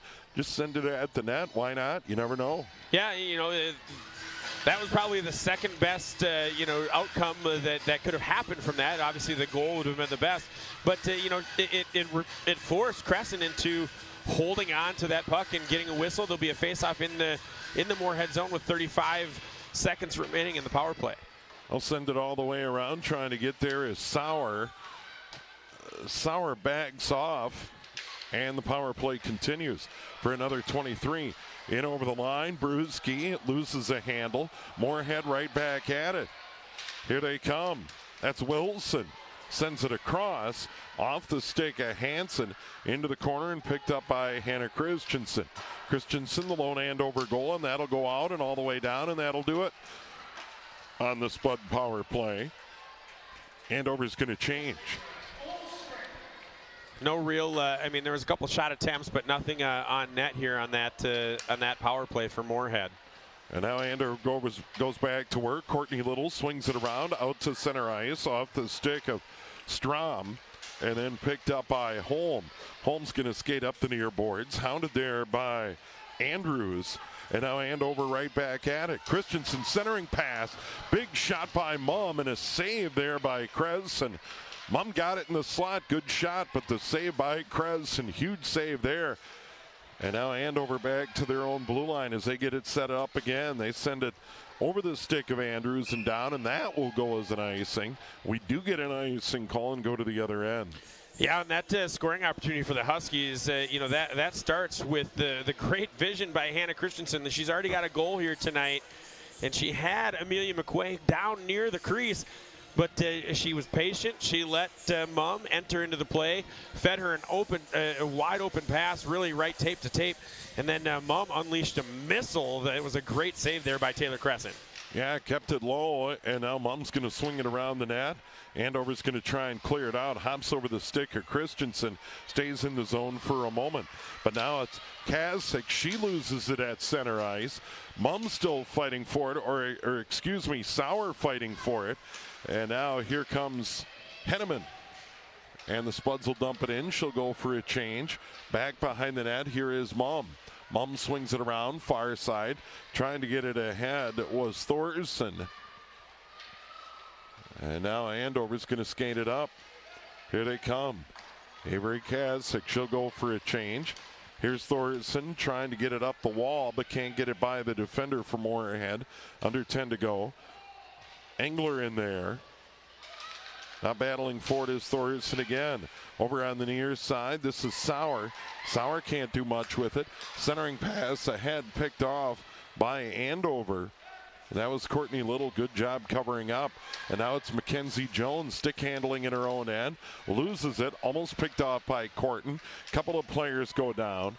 And it comes to center ice. Big collision between Corton and Jones. There's a big shot into the boards. Going down was Piper Andrews. And now it's Jones at her own blue line. Sends it over. Kazsick. That goes all the way through and down. They're going to wave off the ice. After it is Kozabud for Moorhead. Now on the near side, it's Brewski, and she sends it into the middle. Now along the boards, tied up neatly by Andover. Here come the Huskies. Hannah Olson, a little bit too far, can't stick with it. Crashing into the play there was Andrews. Andrews fighting her way toward the net. Now behind, over on the far point, and Andover gets it set up. This wrister goes all the way through off the stick of Kazsick. Somehow she got that all the way through. Now there's a fight down in the corner. With 8:30 to go in period number 3, we're tied at 1. That's where we stood after 2. And now batted out of there was Brewski. Right back to center ice. And Kazsick, who's been out there a ton, picks it off, sends it into the far corner. And is she going to come off? No, she's going to stay out there. Picked off. This is Engler in on goal. Big rebound. Sauer on the doorstep, but covered up by the goalie, Crescent. Sauer was right there. Wow, really a good opportunity. Good things happen when you throw pucks on net. And here's Engler just, she had her angle taken out. I think looking at film, they're probably going to go over that and say, hey, give that to the open player on the outside. Sauer had a direct line of sight to the goaltender with nobody in front. That's a one-on-one opportunity with your best offensive player, your most experienced offensive player. Give that puck up.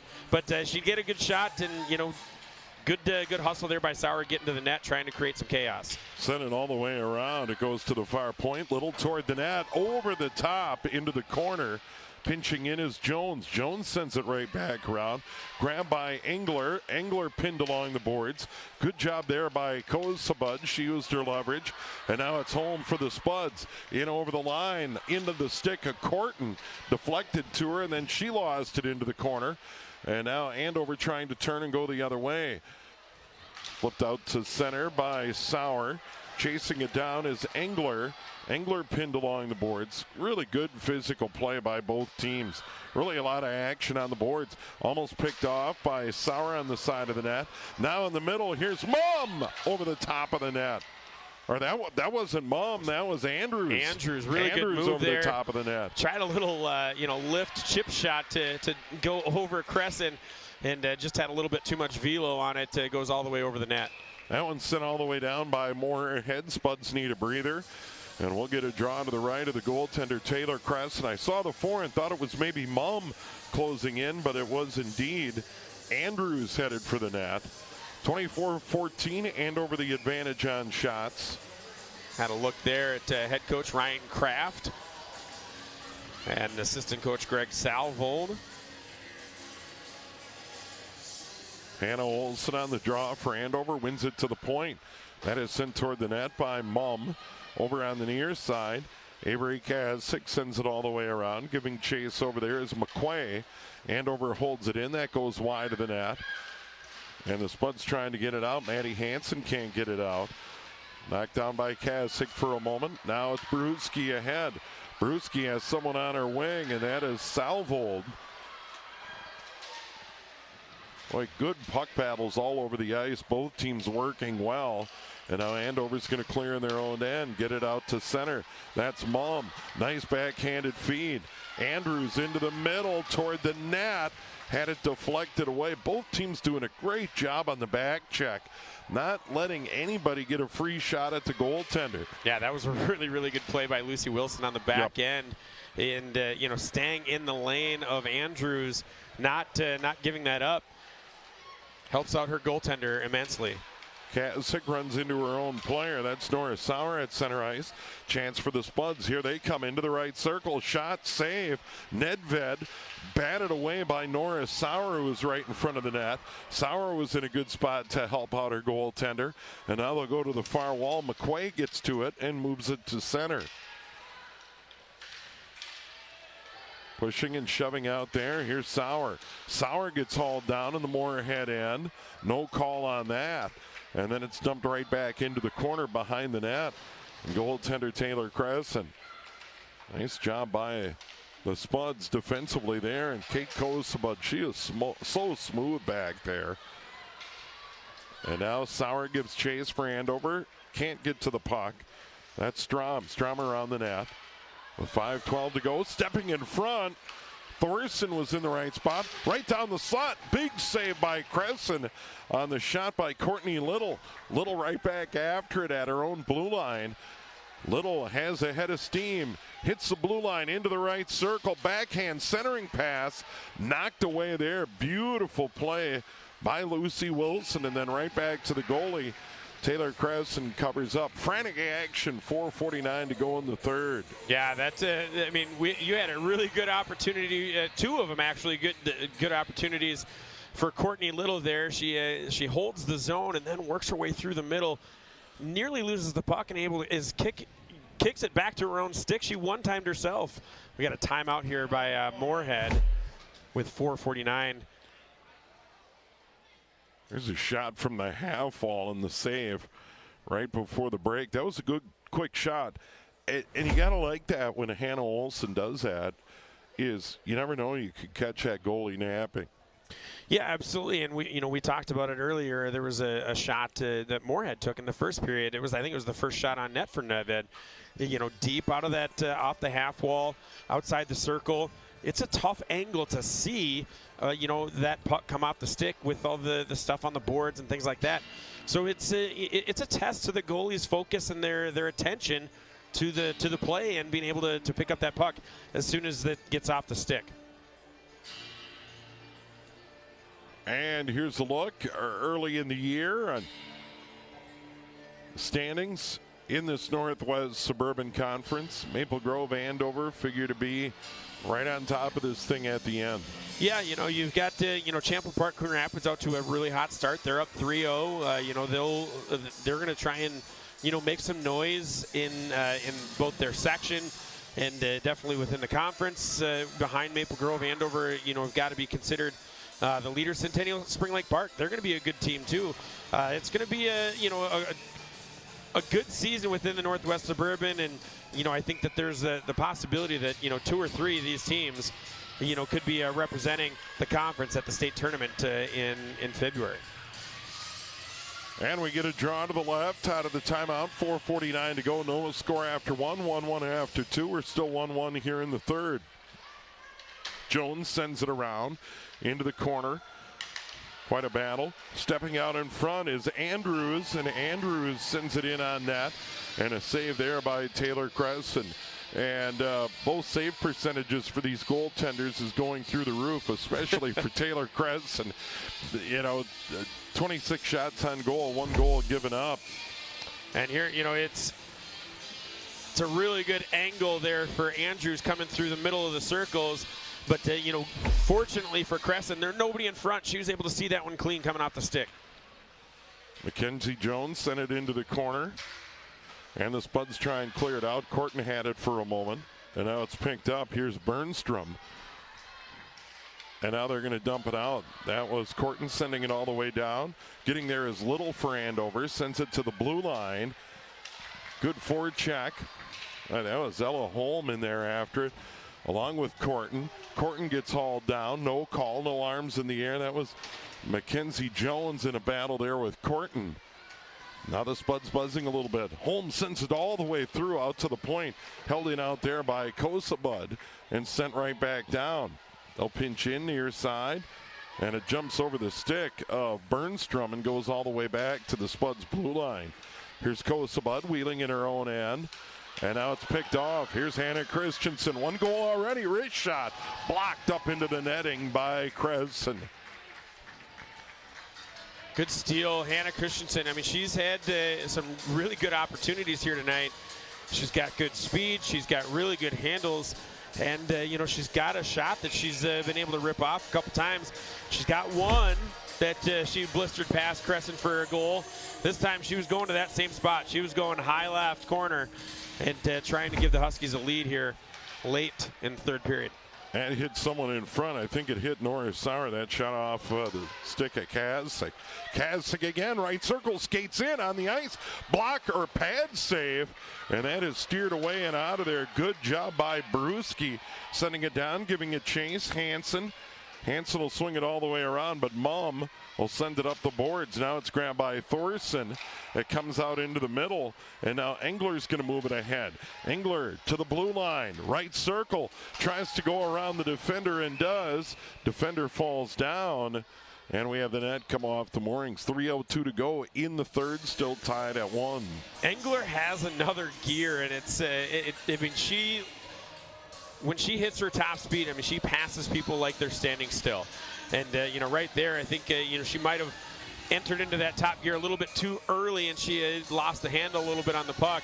But, you know, she's got an opportunity to race from the outside and create some sort of scoring opportunity when she gets to that puck right near the blue line. Moose sends it across. Here's Holm. That shot hit a skate, and that was knocked down. And it was Kazak's skate. And Kazak's going to gather it in the far corner. Chip it out to center. Trying for the home run pass to Sauer. It goes all the way through. And they're going to wave off the ice. They're going to say it. Hit a couple of bodies. Pinching in that far corner over there is Hannah Olsen. Now 2 players aside against the wall. 2:25 to go. Spuds trying to clear it around on the near side.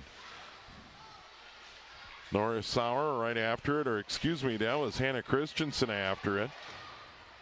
And now the Spuds send it out. Corton's trying to run it down, but back there is Mackenzie Jones. That's been quite a battle. Picked off by the Spuds at center ice. It's Kosabud. That's well wide of the net. Chasing it over there is Moose. Holding it in at the far point. That one hit a player and then all the way in on Nedved. She made the save. Player went down, no call. We play on. Sauer in over the line. Double team comes. They steal it away and send it to center. That one will go all the way through and down for an icing call. With 1:42 to go. Frantic action, and it has been physical all night. Yeah, you know, it's there's been some really, really good play. You know, you're going right up to that line of physicality that's allowed in the sport, and you know, it's fun to watch them play. Nobody's complaining. Nobody's getting up being like, "Oh my gosh, I was absolutely mauled." They're playing tough physical hockey, and it's awesome to watch. Engler wins the draw out to the point, now to the near side, picked off by Hansen, gives it up, trailing the play, carrying it in over the line, Salvold. And now that's kicked behind the net. Spud centering pass all the way out to the point. Through, hit a body in front. Mackenzie Jones knocked it down. Right back out to the point and Strom into the far corner. Battling for it is Salvold. Coming up on 1 minute to go in period number 3. Still tied at 1. Battle behind that net. Skating out of there is Mum. Mum's going to carry it up the middle of the ice. Goes around one defender. She's going to come to the blue line, and Andover's offside. Ella Thorson a step offside, and Andover due for a change anyway. Yeah, you know, you could tell Mum was running out of gas. She was just trying to you know, get in, hold the puck as long as she can while the change happens behind her. And, you know, Thorson thinks that they're trying to rush the goaltender and enters in just a step early.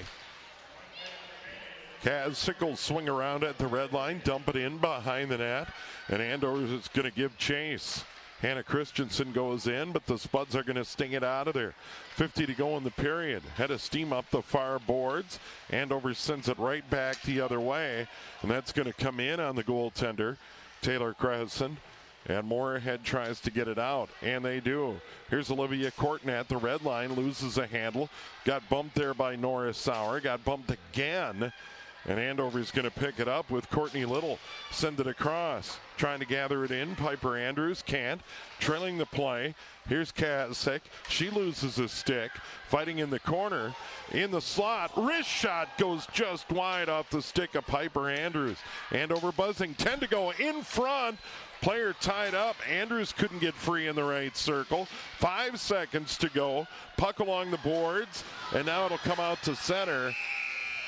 And we're going to get OT. A little bonus hockey here for both these teams. Obviously in their second game, the first overtime game of the season. Andover and Moorhead. Huskies number 2, Spuds number 8. We play on. Shots 29-16 Andover. Overtime in a moment here on QCTV.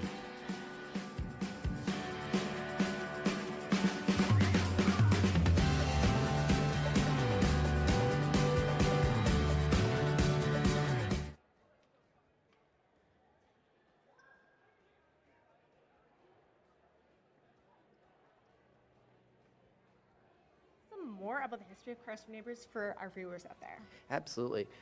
Carson Neighbors was founded 22 years ago in Anoka County by 4 Anoka County residents that were working in the community, in the churches, in the social services, as the business community. They recognized that getting from point A to B in a car that's how people were able to move forward in their lives. So they knew the importance of finding a nonprofit that could help repair vehicles for people that couldn't afford to repair their vehicles. Gotcha. And is a nonprofit like Carson Neighbors, is that still essential today as much as it was in the year 2000? Absolutely. 93% of people in Minnesota use a personal vehicle to get from point A to B every day. That's 93%. That's quite a lot of people. When you realize you have to get to work or take your elders to appointments or your children, yes, Carson Neighbors is as essential today as it was founded 22 years ago. Speaking of that help, what sort of impact does Carson Neighbors have on the Anoka County family? I speak all over Anoka County, and I break it down this way. A car repair is our daily activity, but the outcome of that repair is economic opportunity, economic mobility, and economic empowerment. That person now can make decisions for themselves. And so we break it down to that simple approach. And when you start to think about it, that's what those repairs do. Of course, because I mean, yes, we have a wonderful, bus and train system here, but the buses run on a certain time, and emergencies don't happen on a time schedule. So really having that car is essential, and it's wonderful the work that Cars for Neighbors does. And so those repairs that you're making, what are you seeing in regards to vehicle repair? I mean, the technology is always changing, something's always kind of breaking. What kind of goes into fixing those cars and getting people moving around town? Well, first and foremost, we take a safety approach. We want to make sure everybody is moving around in safe vehicles, from good brakes to good tires to good suspension with our car care partner in Ham Lake, Meineke. We focus on the safety aspects of it because we all share the roads, but 6 months out of the year it seems that those roads And we are back for overtime here at the Andover Community Center. Steve Thompson, Pete Anderson, and our QCTV crew. Shots 29-16 Andover. All the scoring in period number 2. Andover got the first goal, Hannah Christensen. And then, of course, Ella Holm tied it up at 12-22. Very even game, very physical game. I'm impressed for game number 2 of the season, the way these teams are getting after it. Yeah, it's been a very, very, you could tell from the outset, an important game for both teams. This is a resume builder, right? And you're trying to make sure that you've got your case, set for tossing out to Corton right out of the gate. Yeah, but you know, you want to make sure that you're setting the tone for your season early, and this is an opportunity to do so for both squads. Nedved in the goal down to our right for Andover, the 9th grader, getting her first start. And here's Corton behind the net for the Spuds, centering pass, side of the net, puck loose. Corton still after it. She'll wheel, shoot, knock down in front, still loose, trying to get to the backhand. Holding it in is the Spuds toward the net. It goes wide over to the far board. Sauer's going to try and chip it out. Held in by Moorhead. Another shot blocked down by Andover. Moorhead still putting the heat on. Behind the net for the Huskies, Kasich. And now Andover's going to try and chip it out. They can't. Held in by Hansen. Hansen waiting for a change behind her. Stick handling along the boards. Goes into the corner. Gets bumped. Her centering pass knocked away. Good cover up there by Engler. And now it's going to come to the near side. Kasich's going to flip it high in the air to center ice. Knocked down by Kosebud. Kate Kosebud's going to jump it in, or dump it in. Spuds are going to give chase. Mum after it, swings it around to the near side. Kasich's going to grab. She's logged a lot of ice time. Now it's ahead. Here's Sauer. Sauer into the right circle toward the net. Big collision as Sauer decks the goaltender. Moorhead bench wants a penalty. Sauer went flying into the goalie. The officials let him play on. There's a bump into the bench area. Player goes down. Spuds back the other way. Strom. That's picked off by Mum. And here comes Piper Andrews. Sends it across. Nobody at home. And that's Corton trying to clear it ahead and dumped right back in by Sauer. Sauer's going to get a change after that big collision with the goalie, Taylor Crescent. Now a chance for Moorhead in over the line. Trying to spin in. Corton got decked into the boards by Jones. Fans wanted a checking from behind. And now it's Andover and Andrews. Piper Andrews goes into the corner around the official. Jumping into the play. Hannah Olsen from behind. Spuds counter punch the other way. Here's Corton. Corton with speed. Shoots it in on net. Pad saved by Nedved over to the far corner and dumped to center. Knocked down by Andrews. Almost a high stick. And the Spuds grab it. Andrews strong on the forecheck. And now the Spuds with 5:25 to go in overtime. Send it the other way. Here's Hansen. Hansen at the line. Goes into the corner. Hounded by Mum. Two players aside go into the corner. Mum's going to move it ahead with her skate. And now out to center ice. This is Hannah Christensen dumping in. Andover goes for another change. Ella Thorson chasing the puck. Waiting for the change behind her. Here's Engler. Across. A little bit too far for Little. Little in the right circle toward the net. Big rebound. But Thorson couldn't get her stick down. As it comes to the Andover blue line. Chip back toward the Moorhead line. And now sending it forward is Thorson. Spuds gain control. And they're going to send it down, and that is going to be an icing call. Wow, hey, you know, that's a lot of action here to start this this overtime period, and you know, here's that collision, right? Sauer comes in outside, tries to work back inside, and you know, the collision comes through. That's why there's no penalty, is because that collision was caused by the Moorhead player, you know, pushing Nora Sauer off of her line. That's just the end result, is that contact. And she was just losing her balance backwards. I mean, she wasn't trying to slam into the goaltender by any means. Here's an opportunity. Ella Holm. Holm in over the line. That's deflected up into the netting. Good D there by Courtney Little. Yeah, Little's been, you know, gotten stronger as the game goes along. She's a strong defender anyways and has a lot of experience.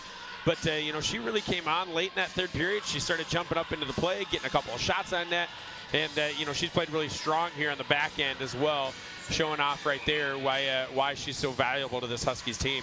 My Engler on the draw for Andover with 4:19 to go in overtime, tied at 1. The number 8 Spuds, the number 2 Huskies early in the year.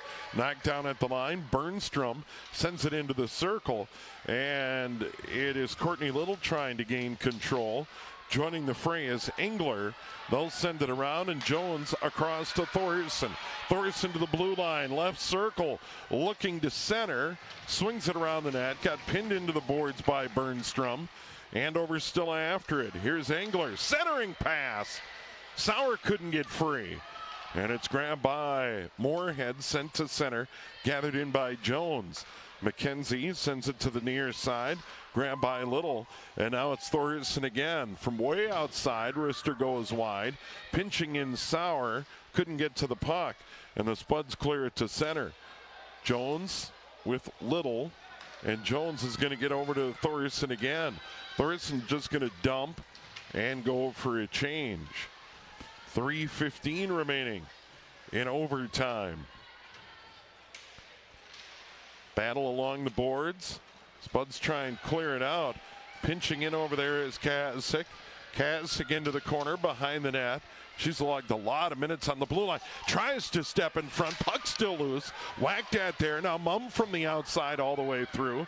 Down into the corner. Here's Christensen looking for goal number 2 on the night. Over on the left side, one-timer.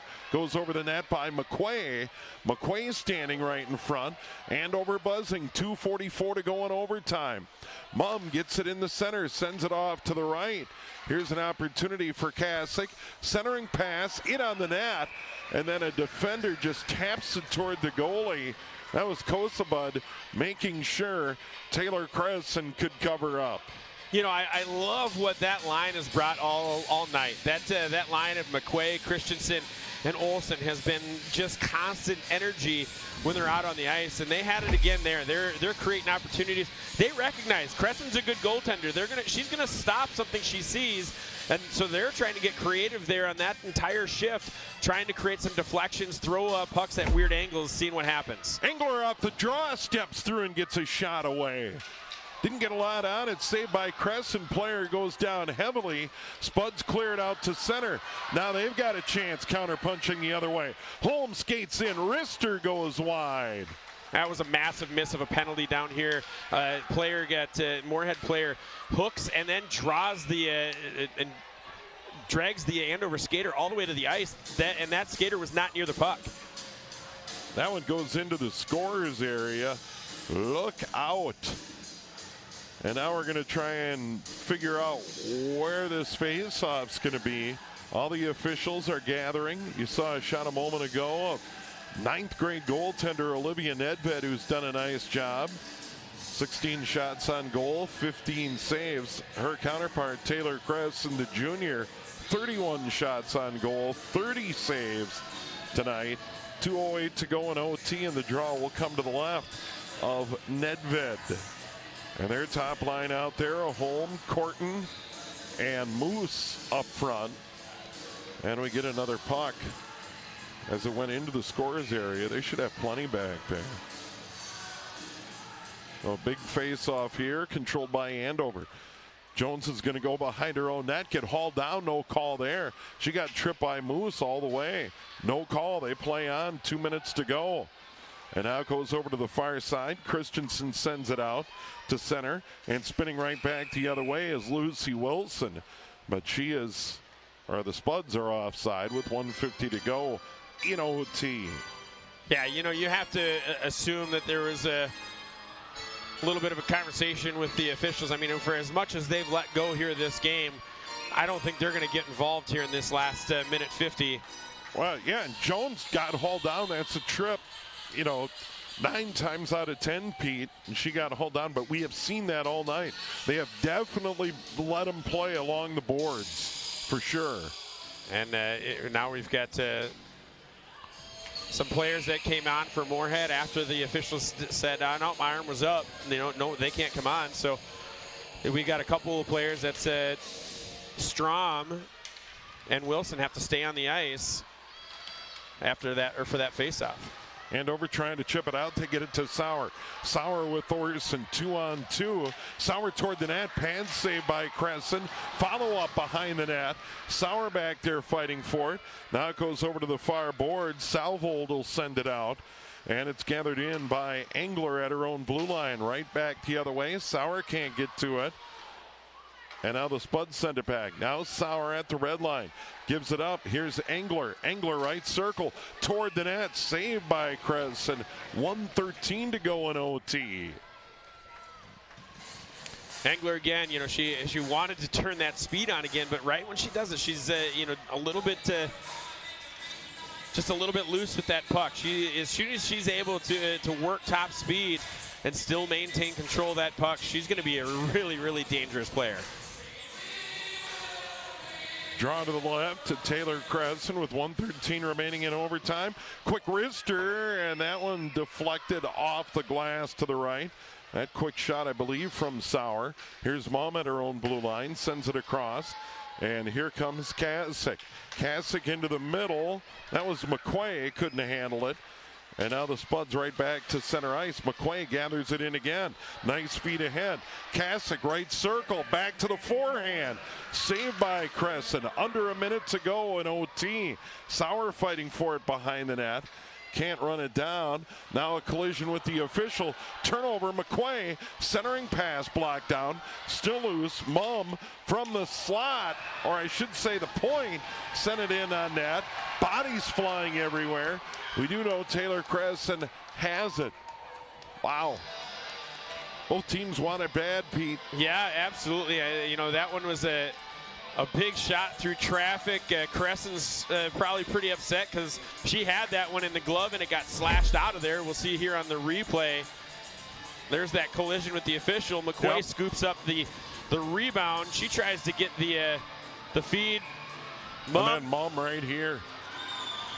And that was, yeah, that's Christensen right there that makes contact with the goalie's glove. That's going to draw the ire of any team and defenseman trying to protect their goaltender. Trying to win the draw. Engler, it is controlled by Brewski. Andover aggressive on the forecheck. Spuds trying to chip it out. Here's Holm, near side. Holm tried to send it across to Corton, and now it's picked off by Sauer. Sauer bumps it in on the half wall, goes down into the corner, centering pass. Nobody home. Ella Thorson on the far side. Sauer over there after it. Puck bouncing around. Engler can't get to it. Out to the point, Jones. She has a big shot all the way toward the net. It's loose. Held in by Jones again with 8. Spuds trying to clear. They do. Holm with 3. Holm, can she get a shot? No. That's it. And these teams have skated to a 1-1 tie here on a Friday night. Moorhead Spuds number 8. The Andover Huskies number 2. Huskies 33 shots. Moorhead 16. Quite a game.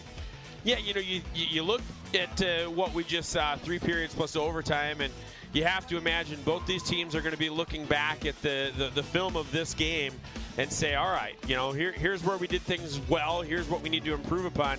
But this is kind of the standard. This is what the Huskies want to play a tough schedule. This is why. It's going to, you know, iron sharpens iron. They're going to go out and be better, and they got a big game come back tomorrow against Minnetonka. Number 1, Minnetonka. Number 2, Andover here at the Community Center. Tomorrow night, you'll see it here at 7 on QCTV. Good luck to the Andover football team. They get Jan tomorrow night at 7 at US Bank Stadium in the state 5A football semifinals. Big thanks to our QCTV crew. Always great to work with you, Pete. Pete Anderson, I'm Steve Thompson. Have a good night.